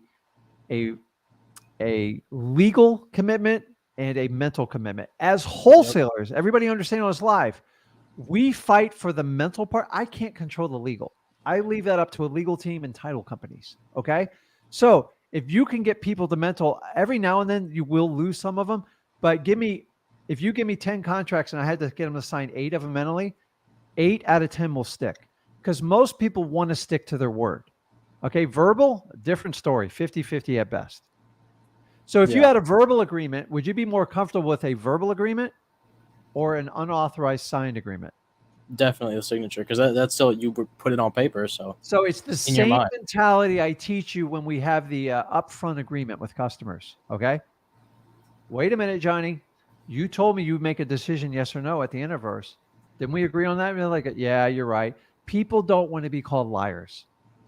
So especially if you put it in writing, they definitely, 8 out of 10 people want to live up to their word. I know that's crazy in the United States these days, but it's true. Okay. So understand that. So, okay, but I got to let you go. I got to help some other people out here, man. Appreciate Okay. it, man. You have a good night. Okay. See ya. Okay. Let's jump around here. Let's see here. Okay. Let's see. Tristan, you there? Tristan. Going once. Twice. I'll try to come back to you. Oh, wait a minute. You there? I can't. You there? Hey, boy, I caught you there. I was just getting ready to hang up on you, man. What's going on? Sorry, I'm at work. I had to get somewhere quiet. That's okay. Can you talk, or you want me to come back to you? No, it's all good. I'm good now. But okay. Yeah, it's my first time on with you, man. Nice to meet you. And I love the video you did today. It answered one of my big questions because I was getting all pushed around, getting these. You there? Justin, I think I lost you. Okay, I'll come back to you, man. Okay. I got to get like a lottery wheel here. Let's see here. Natasha, you there? Hey, Rick, how are you? Good. How are you doing? Long time no speak. Yeah, I know. It's been a while. I was overseas doing the working thing, and now I'm back. So all right. I'm good. Where'd you go? I was in the Middle East, Bahrain, for a while. Wow. I've Yeah. never been there, man. How's the weather there when you were there? It's hot. It's hotter than hot. It's hotter than hell. It is hot. Oh my gosh. What do you mind if I ask what you do for a living? You don't have to share it if you don't want. I'm just always curious with people. Oh, I work with the Navy. I'm an engineer. I work on ships. Awesome. Yeah. And how long have you been with the Navy for? 5 years. Oh, cool. But so I'm a civilian. I'm not in the Navy, but I'm a civilian. No, you just work. Okay, cool. Yeah. Awesome. How's business going over there for the Navy? Say that again? How's business going over there for the Navy? We're not going to talk. You know what? I'm going to be honest with you. Like one of my, life's not about regrets. Like if you try stuff and you fail, you actually do better than not trying at all. But I kind of wish I went in the military for at least 2 years when I was a young man. I just like, I feel like I missed something out, you know, it's like, I didn't have the guidance, but like I would have, as a young man, I would have loved the military because I love structure and stuff like that. It would have fit like really well. I didn't want to work in the military my whole life, but I think a couple of years just would have been exactly Exactly what you just said is what I actually just had this same conversation with my 17-year-old son last night, trying to explain to him, the military might be a good stepping stone, teach you structure and, give you another life experience. But, these kids No, nowadays. it's good. And then, like, so other than my ADHD, which I like to talk to people and get to know them, is you guys tell me in the comments like what you like. I just like I'm a really proud, like, people underestimate what goes on in the military and the sacrifices families. I got a lot of family um and friends with like military, and it's a huge sacrifice people do. Like it's crazy. Like I don't know, man. Like, especially being shipped overseas during the holidays and people making long commitments. And the other part is, I think it would help mature a lot of our young people. It really builds. I'm going to say a controversial statement. It's probably better in college, but that's just my opinion. But go ahead. What can I help you out with? I lost her. You got to be kidding me. I keep losing people left and right. Okay, I'll come back. Wait. Here, I'm right here. There you are. Did I click Yeah, a button on you? I hit a button or something. It's and it okay. went I away. brought you back. You were there. So Yeah. I feel like the military would honestly, I did like 5.5, 6 years at college. I would have done better in the military. It's a terrible state. It's not a terrible state. It's just the truth. I agree with you though. I Okay. do agree. But my question, just to go off of your topic from today, all these lists that we do pull, when we finally get the list, we skip trace it and we start calling and speaking to sellers.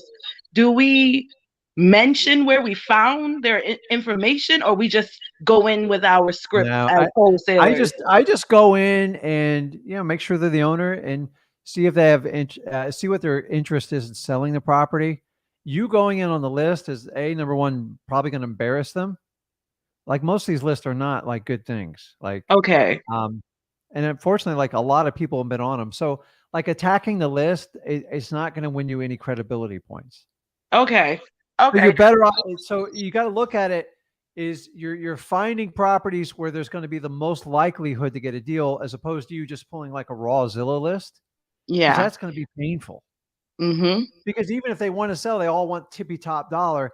If I know someone's got grass that's 3 or 4 feet high and like there's a leak, the roof's missing, they're probably going to be they'll go, yeah, I'm open to selling it. I got some. And so I rather them tell you the issues than you attack them, because you're a stranger. Yeah. And let me ask you, when you first meet someone, do you tell them all the problems with Natasha, or you tell them all the good things? All the good things. That's human nature. So we Yeah. don't have to go, guys, you don't have to go far from your DNA lineage. Like, there's a reason like Facebook is kind of fake book, because everybody puts out their best photos. Nobody puts out their worst photos. Nope. And have you heard of this new, what's it called? That one you do, like the Get Real app? I Get saw a Real. Saturday Night Live skip. I thought I was going to roll on the floor. Have you ever heard of this? Never heard of it. So I'm not promoting it, but it's an app where you sign up and then it randomly like gives you a counter on your app on your phone, and you have to take a picture in like 30 seconds or a short video, and you have to keep it real. And so they did a skit on Saturday Night Live where a guy's robbing a bank. He goes, "Wait a minute, my real app's going off." He's like, "Are you really going to do that?" He goes, "Because if you don't do it, you get kicked out." Oh, wow. And I'm like, I go, my God, I go, this thing's the wildest thing. Maybe we need to create something like this for wholesalers to get the truth of what's going on. So people being coached for free, people being paid coach, and then you can get the actual truth. Because the reality is, all you guys get are these testimonials. You realize these testimonials are like, it's like getting a testimonial like when you go get your teeth cleaned, right? Hey, how do your teeth feel? Oh, they feel wonderful. I've never felt better. This is amazing. And then 4 or 5 months later, you got cavities and everything else. So it's like, these guys never, ever do a testimony the day after you buy a product, the day after you take a coaching course. Give it a year. Guys, you can do that with me too. Like, give it a year and go, hey, listen, this is what I think of Zach and Rick. I don't ask for testimonials because do you know you can buy software to give you fake testimonials all day long. Yep. You know, you see that Yep. pilot program? Do you ever notice when you're looking on someone's software, John just bought it, Susie just bought it, you're like, oh my God, I got to buy it. It's all about impulse buying. I'm getting tired of everybody being tricked. It's complete BS.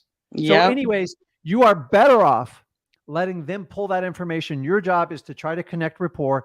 But remember, if you're doing a cold calling campaign, your job is to get rid of people first and then find the people that you can talk to. So like, hey, I saw that water got shut off in your house. What's going on? Click. Yeah, no. And then like, so people always ask me this on probates. I go, you come on. Like, yeah, I saw your aunt died. Do you want to sell me your house? Oh God. No, you can't. So you just gotta go like, it's better off just the simplest approach. If you get 200 leads and just maybe you have water shut off, code violations, and just put them together. You kind of code them and you go through them. And then like I watched Zach, he'd rip through hundreds of calls and then like he'd get one, he's like, oh my God, like you get out a pad and you just like start writing information. And when you get them, you got to pay attention because it's hard to get these people back on the phone. Yeah. So my suggestion, so when you guys are ripping through calls, if there's any type of service you can use that you can afford, you don't have to do this, but in the long run, Zach used to drive me crazy because he didn't write down addresses and stuff. I go, what the hell? Like I'm a writer. Everything I do is like on a, like I even got like a little pad under here. Like I just, I write. That's how I learned in school. I take notes a lot too.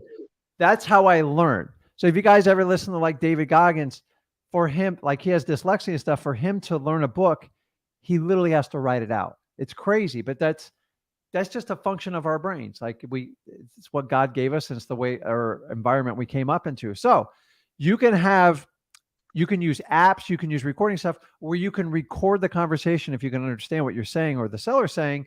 And Zach would go through, and then we got so good at it, we transcribed the conversation. And then whatever an address, it would automatically highlight. I'm like, I've been writing for the last 10 years. I could have done that. So sometimes like the younger generation thinks of better stuff for us older folks like me. And we find stuff like that. Cause he's like, I saw him going, I go, here, let me give you a pad of paper. He's like, get it away. I'm like, he goes, it's recorded. Don't worry about it. I'm like, damn, he's good. Well, listen, I'm the same way, Rick. I got my notebook right here in my hand. Let me tell you what, I've pissed off more people in a car because when I was a one-man operation, I'd be like, I'd have the phone like this and trying to drive and I'm trying to write. And I kind of like, just pull over, guys, pull over. You're going to kill someone. It's not worth it. So it's good stuff. So does that answer your question? Yes, I do have one quick question. I think you answered it earlier. Question. What's that? I swear I'm going to get I'm going to buy the t-shirt. I'm get a graphic or a buzzard every time you guys say that because it's I'm going to buy it. When you make it, I'm going to buy the t-shirt. I think I'll do the t-shirt. I got a quick question. So I go, every time you guys say it, you got to buy the shirt. We'll figure a charity it goes to. And then like, we'll raise hundreds of thousands of dollars, but instead of giving it to the coaches. So I most likely will be doing virtually, right? And I know you said it's better to go in person for some of these lists. So the goal is just to be able to finesse your way in there over the phone if you have to. Right? Yeah, I got a little ADHD there. Say it again. So I heard you say it earlier, I think, but I will be doing virtually. Virtual markets. So in order to get I know you said for some of these lists, it's better to go in person to get them. But if you can't be there in person, you finesse your way over the phone. Correct. So the biggest problem people have doing it virtually is they call the wrong department and the person goes, I don't know what you're talking about. And then you try to talk them into it. It's on you to get the right department. You got to do the research. Not every city and county is the exact same. No. So Chadrick from South Africa, he called me. I walked him through it. He's like, Rick, I got it. He goes, it took me about 3 or 4 tries. He goes, but the first 2, I was just with the wrong lady. I'm like, wrong building, wrong department. When they say, I don't know what you're talking about, it means you contacted the wrong department. It's okay. Just go, okay, it's not that one. It's weird how they label some of this stuff. Code violations, some of them with the building department. The tax delinquency, like in the state of Florida, they're all tied to DMV. Why? I have no idea. I have to sit there while people are getting their driver's license to get the tax delinquency when I used to go in person myself. I'm like, are you kidding me? I had to get a number and take it. I'm like, Yeah. barely passed the eye test. But if you ever Oh, go to the DMV, it's like it's a 5-6 hour process. In our yes, state. it is. Terrible.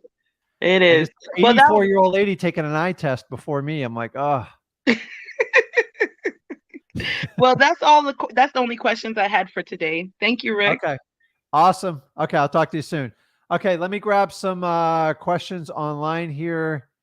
Let's see here. Olivia, which I appreciate her. She's a longtime listener and she can vouch that everything we do is for free and we try to help out as many people as we can. She's talking about a trash pickup. So it's funny, in the town where we do a majority of our business, they just changed trash contractors. And the reason they changed it is probably partly due to my son, because when we had like wholesales, we would pay a guy $500 and drag everything to the curb. Just like Olivia's saying here. When I say everything, it was literally like 40 yards worth of dumpster stuff, and they would take it for free. That was the contract. We did that probably for about 4 years because it would cost us $2,000 to $3,000 to dump this stuff. Now, the downside is the stuff sat on the lot for 3 to 4 weeks. I always like, this is crazy. Why would they do this? So if you're in a town like that, that is a great technique if you're going to do driving for dollars. And guys, if you want to do driving for dollars, try the DM Zach. It's really cool because I run around with the phone and I click it. Honestly, I used to I don't do technology, but once Zach taught me how to do it, honestly, like I'm constantly collecting properties. It's a habit. But if Olivia can expand on us maybe in another live, or maybe she can put up a longer note on how she got that list, maybe we can add it to our list. That's the purpose of this community, so we can all work together and help each other. So a non-trash pickup list. So the city I'm talking about, they don't do it anymore. Now they only pick up the garbage once a week, and it's got to be in one can, and the whole town's in shock. So there's garbage like everywhere. So it's screwing up everyone's driving for dollars. I go, why are the lists so long? Like there's garbage everywhere. So if we could list, that would be awesome. So let's see here. It says, I'm a trucker. Can't watch the whole thing while you're on the road. Thank you. Was high equity mentioned? No, high equity wasn't mentioned because as a declining market, they aren't the best lists they work, but I'd rather you go chase the government list because they're going to be the highest motivation. And that's what you need in a market that's declining like this. So started a marketing campaign with 8,000 lists, was included in the service. Definitely want to get more lists if someone doesn't mind mentioning a list.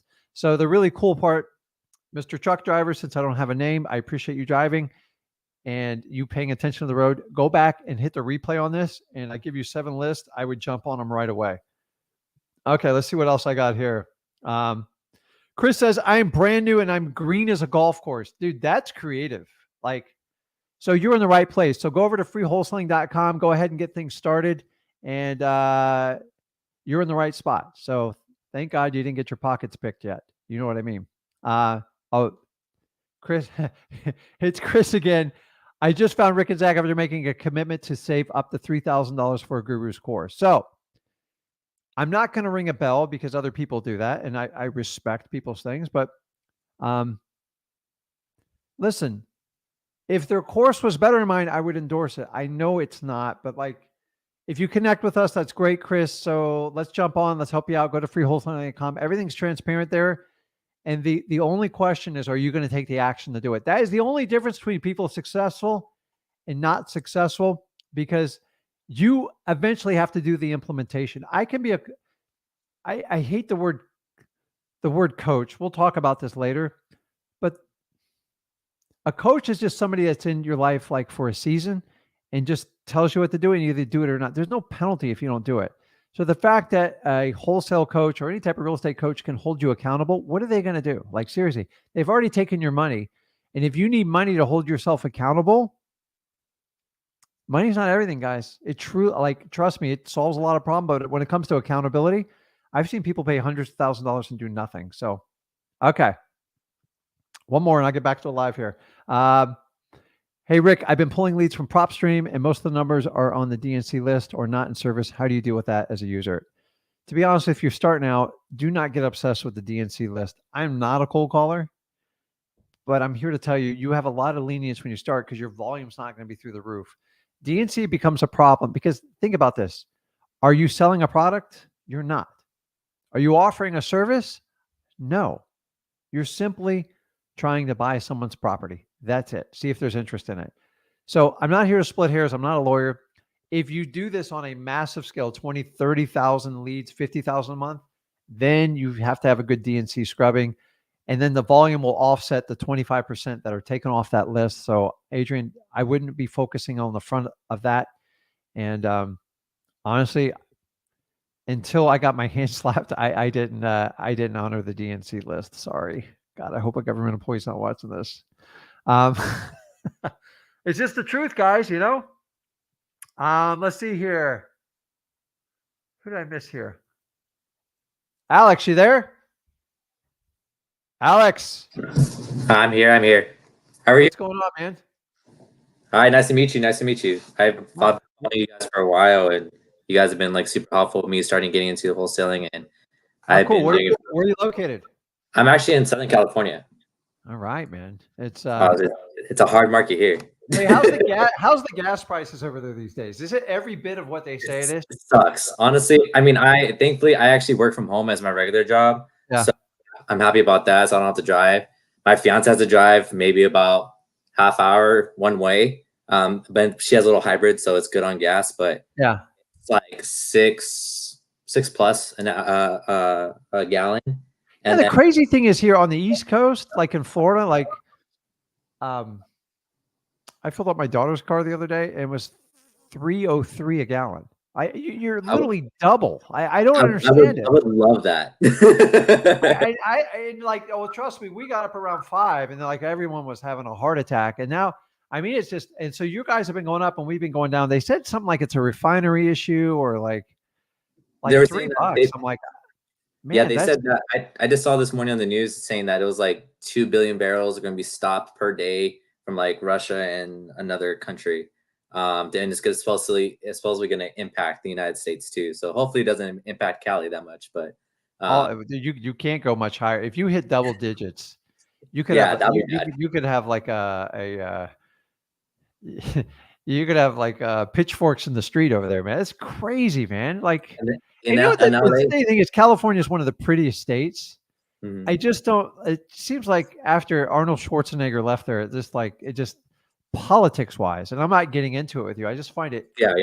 The taxes, everything is just like, my God. And I was just there visiting. I thought it was like a really pretty place, wonderful weather, but I get it. Like you grow up there, the beautiful weather, your family's there, but it's like, man, if you could just like transplant and bring all that stuff with it, it's like crazy. Because Florida's kind of the opposite. We don't have an income tax. Gas is low.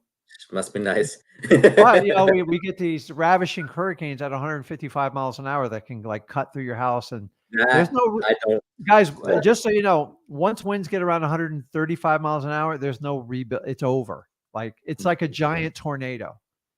So 120 is about the threshold. I've been through enough of them, and after that, it's a complete rehab project. So Sanibel will take 10 years to come back from a minimum. Holy crap. Like they were hit so hard. And by the way, none of those houses, they're not fortified like they are on the East Coast. We're used to it. The West Coast, it's actually rare for them to get those storms. So yeah. Anyways, what can I help you out with, man? Oh, actually, you have answered a lot of my questions. Actually, I had. Okay. I just have questions. They're not quick. So do you recommend VAs? Like, so basically someone that kind of has a budget, but not like, oh, I could just ball out and do like. So I just did an entire video on like VAs, and I did a live stream. So go and watch them in their entirety. Okay. But listen, guys, the first 2.5, I waited 2 years before I even brought a VA into my business. And the truth of it, because VAs weren't really existence when I started. So like it was an anomaly. It was like weird. So like I came in the latter part of VAs. Now VAs are like literally everywhere. The problem is, I'm here to tell you, there's more VAs than there are jobs, and they know that. Do me a favor, when you get a chance, go look on YouTube and look up VA And Okay. they train VAs how to customize their interviews for wholesalers to get the job. They teach them how to lie to you. Like, it's really bad. Like, and by Shoot. the way, VAs, a lot of people think it's going to fix their problems. The reality is, if you don't know what you're doing, it's going to create a whole new level of complexity that you didn't even know existed. So Yeah. you have to pick tasks. I would, if I'm just starting out, I'm never going to have a VA contact a seller ever. Like, only on like the extreme follow-up list that they fell the crap and I need someone to like follow up on those. Okay. Okay. What I call kind of dead leads, or like they're gone. You got nothing to lose. But you don't want to ever talk to your sellers, because the reality is most people start out VAs, they pay them too cheap. They get ones from the Philippines. And by the way, you'll have roosters clucking in the background. I promise you. Yeah. They're going to ask you for money up front. And if you don't know what you're doing, they will take such advantage of you. You have no idea.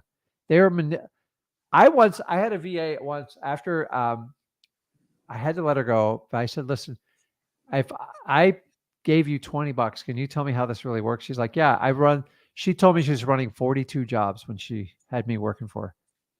And I'm thinking like I'm taking advantage of her at $3 an hour. Like, she's taking advantage of me. So they've built stuff in place now you can do like screen captures, like every 30 seconds, it'll record their screen, and then you can, but I ain't got time to go through that. Like, are you kidding me? Like, what am I going to watch every 30 seconds, see what was on her screen?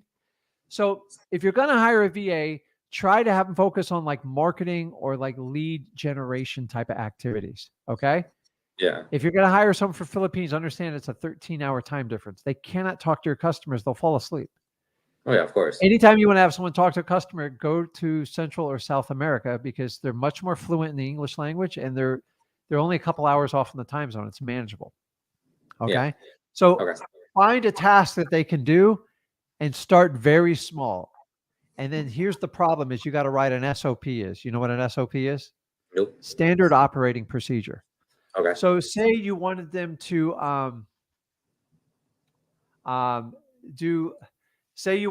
do a say they were able to pull the probates from your county, and you gave her the list, and then he or she had to cross-reference to the property appraiser site, and then they had to help you go into your skip trace service.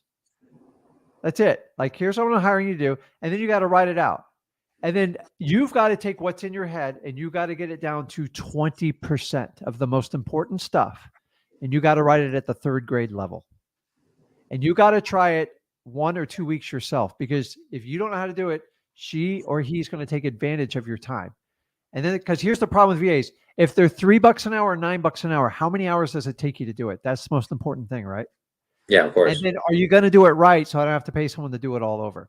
So a lot of people will give a VA and they treat them like an assistant. VAs are not good assistants for beginner wholesalers. Dude, my ADHD, I ate VAs for lunch. Like, but the truth was, it was my fault, because it's like telling a child, go over there and make me a peanut butter jelly sandwich with no instructions. You just assume they know how to do it. They don't. And then what they do is you fall asleep and they start taking on other clients, and it's like a train wreck. So make sure you have a specific task. And I always compartmentalize VAs when I'm starting out. Why?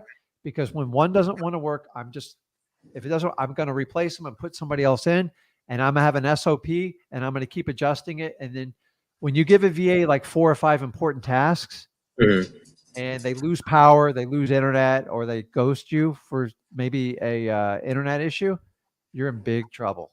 And that's the problem with that. So typically I tell people to hire VAs when you are starting getting frustrated because you have too many tasks to do, and go, okay, what are 2 or 3 tasks that I can pull out that I could train a 3rd grader to do?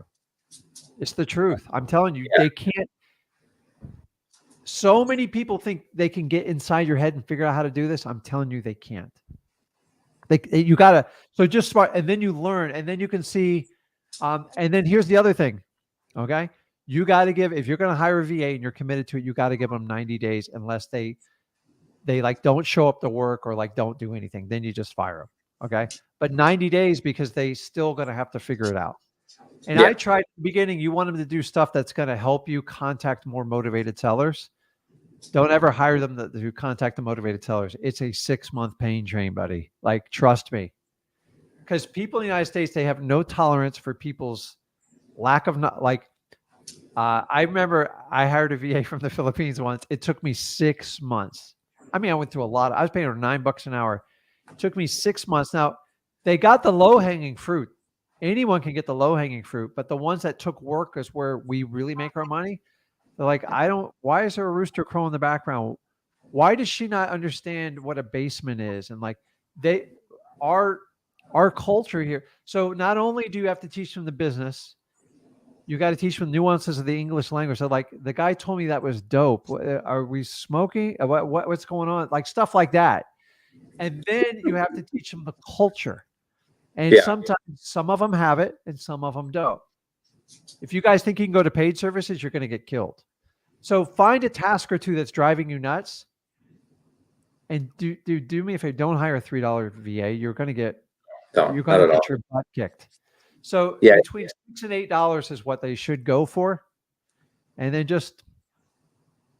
and look at their track record and everything they do and just kind of figure it out. But back to your question is you hire someone when you're starting to you can't get to all your leads and you're spending more time doing paperwork than you're meeting with customers.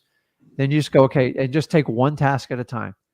And so a lot of time with the VAs, I go, I'm going to give you one task. I'm going to give you a week to get it done. If it works out, that's great.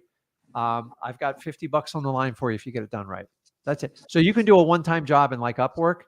And remember, that's the best they'll ever typically be. And by the way, all VAs are wonderful and nice to you, but they got to get a job done. I don't have time to go through those screen records and stuff like that. I hate that stuff. Does that answer it? Yeah, honestly. And go back and watch. I did a live video and I did a recorded video, and it's probably about 3.5 hours of. It's probably about 3 hours of content, and you can just kind of watch through it, and then you can pick the information you want. Because I tell the process of like when you got to start hiring them, firing them, where to find them, how much to pay them, how to keep them accountable. It's a lot of work, guys. A lot of people think you hire a VA, oh, I'm solved. Honestly, it feels good. It's like hiring a real estate coach. You give him or her $5,000. I go, they're gonna take me to the promised land. They're like, how many people did you call today? Like, oh, how many do you want me to go? I told you to call 500. How many did you call? I go, I didn't call any. He goes, well, I can't help you. Call me back when you do it. And that's that's just the truth, guys. You can't blame the coach for that either. It's like, you've got it. And they go, oh crap, I actually have to work. That $5 or $10 grand is not going to put a duplex in my driveway. Same thing with like the VA. So exactly. Once you figure it out, it's not a big responsibility, but like you're just wasting money and time if it doesn't work out. Yeah, most people fire a VA too quick and they give them very little information. And that's why most of them fail. Okay. I'm like the prodigy child of that. So think about that. If you had to have somebody sit next to you, what tasks would you get them? How well would you train them? It's painful, man. Everything takes time to train. And if you get a VA like that's perfect, if say they were $20 an hour, you're still gonna have to train them. So it's not. Yeah, of course. Change. It's like a regular employee. Yeah, 100%. Okay, man. I'll talk to you, bud. All right. Have a good one. Nice meeting you. See you, man. Later. Okay. Let's see here. Fred, you there? Fred, talk to me. Fred. Okay, moving along here. Joel, man, you seem eager there. I see you smiling. You there? Joel, I can't hear you. I don't know what's going on. Okay. I can hear you now, man. What's going on, man? We're on the clock here. Let me see if I can help you out. Can you hear me? Yeah, I can hear you now. It just took a minute to come through. I can't hear you. You can't hear me. Can you hear me now? Okay, Joel, hit me tomorrow. I'll be on with my son, okay?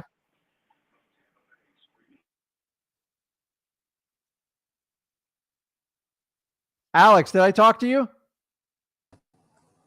Yeah, you just done talking to me. Okay, I was just making sure. Okay, I saved the best for last for Jason because he had the best comments on the live today. What's going on, man?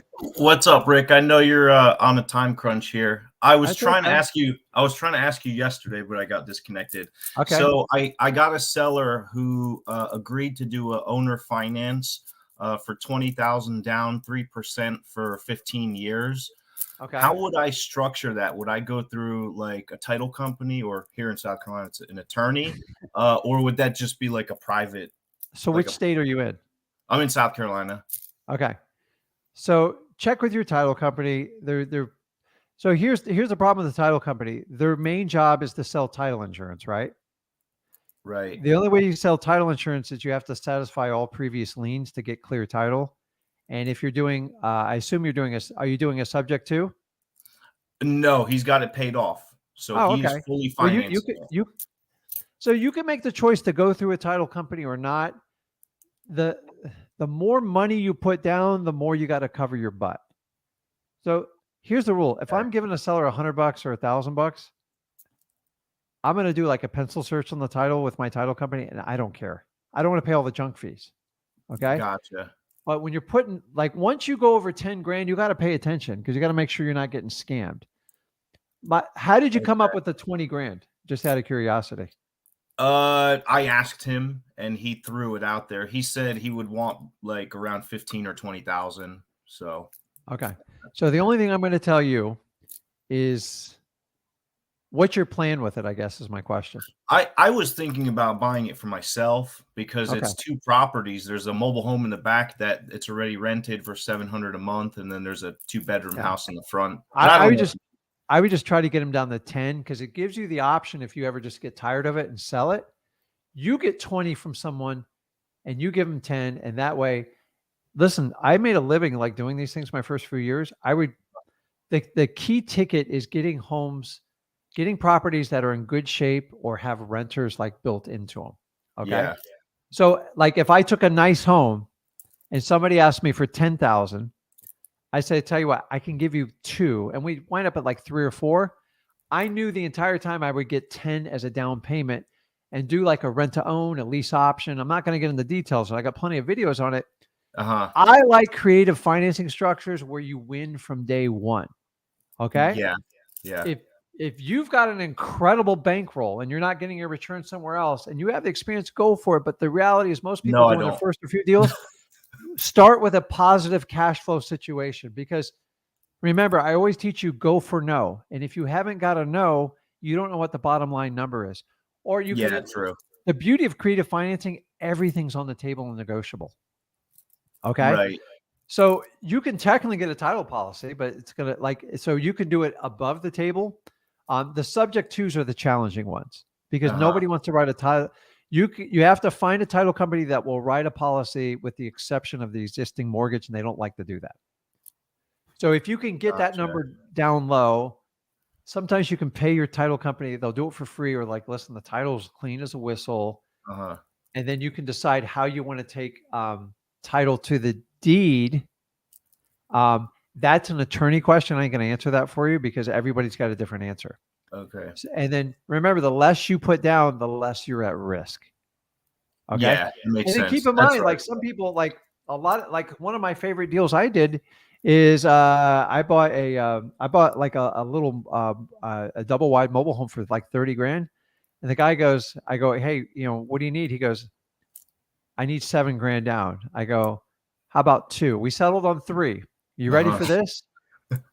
So I owed him $27,000 and I make $300 a month payments, not amortized. I just $300 till it's paid off. Wow. And I rent it for $1,200 a month. And guess what? The renter gave me first, last, and security, which was over $3,000. I'm like, that covered the so deposit. I make $900 a month, and I'm like, I don't give a crap. I don't even have it titled in my company's name. I just have a lien on the property, and I don't care. So the rule with creative financing, the more money you put down, the more you've got to pay attention because, dude, this funny thing of life can sometimes get in the way. And you want to be able to where if I have to cut and run, I don't want to lose. Yeah, I gotcha. There's a lot of people just get 20, 30 grand. It's like, I'm like, okay, then what are you going to do? Like, cause they're only going to give you 10 or 15 for it. You just put 15, you're in 15,000 in the red. Yeah. And I'm then going to make losing. 200 or 300 a month. I'm like, well, if the rents go sideways, that's going to go down to 100. Yeah. Dude, I've been there. I had to give 2 houses back when I did my first few deals because the market, but we had an apocalypse market meltdown. Rents went from 1,100 down to 500, and I never accounted for that. I don't think it'll do that, but Yeah. Try to get I'm gonna that payment probably as hold low off as on that. possible to give you as many options as humanly possible. Yeah. Yeah. And don't be Okay. embarrassed about it. And how you protect yourself is build the best rapport you can with them and go, listen, gee, this is what I can do. So, and take into account any type of repairs the property needs. Go, listen, A I have to lot. do this. Okay, well, I The don't want you to bathroom put is down a like big from the down payment 60s. and do a ton of repairs because that's Yeah. you're going to smoke through so much cash doing stuff like that, and that's not what wholesaling is about. Yeah. I'm all about creative I'm financing. probably going to hold off on it though anyway. Creative financing works well when you profit from day one. Then it becomes part of wholesaling. But the minute you go deep into the red, unless it's a property personally for you and you're okay with it, it's a different story. Yeah. I'm telling you, these deals are only going to get better. And you're going to see, Yeah. then you go, oh, this guy only wants 5. Guys, you don't have to give people an amortization. Go, listen, if I paid you $500 a month, you good with that? Yeah. So here's how I do it. If the rent's $1,000, I want to give you 500 because I want to cover my end. It's a simple math problem. If you don't want to do it, that's great. I don't care. Amortization, that's the interest, right? That's what the fancy thing, the bank comes up, so they get all their interest in the first 7 years. And then, you know why they do it? Because most people don't keep a mortgage past 5 years. Yeah. And then after that amount of time, you start paying towards the principal. Yeah. No. Yeah, so the 300 I pay every month, that just goes towards the principal. There's no interest. Right. But with the bank, so look at it after like 10 years, then you're paying the principal. Correct. So if you get a good subject too that's got like 10 years already paid into it, they actually wind up being a home run because most of the interest goes because like almost half the payments going towards the principal. So yeah, the bathroom was like it's like blue tile from the 60s. I don't like large down payments and heavy rehab on a creative financing deal unless I have particular knowledge. Because listen, especially when you first start out, you guys are going to have so many options. I don't want to obligate you to go, crap. We all have that first house or two we bought on creative finance. You go, that was dumb. That's where I'm at. I'm like, this is my first deal, but I'm going to be smart about it. I'm not going to take it. But no, you can't have a big down payment. And like, what are his options? Like, it's only going to get worse. So it's like, I would keep a good rapport with him and go, listen, here's what I can do. And try to get 3 or 5 grand down and then try to get a payment. Like, I don't even bring up interest rates. Like a lot, like, most of the time you pay it, but you'd be surprised. People are like, just pay me every month. I'm like, okay. Yeah, that's better. Yeah. Okay, Rick. Well, I'll let you go. Bud. Have a good one. Man. Have a good day. No problem, man. Okay. See you. So guys, wait a minute. Okay. Bring my ugly mug back up here.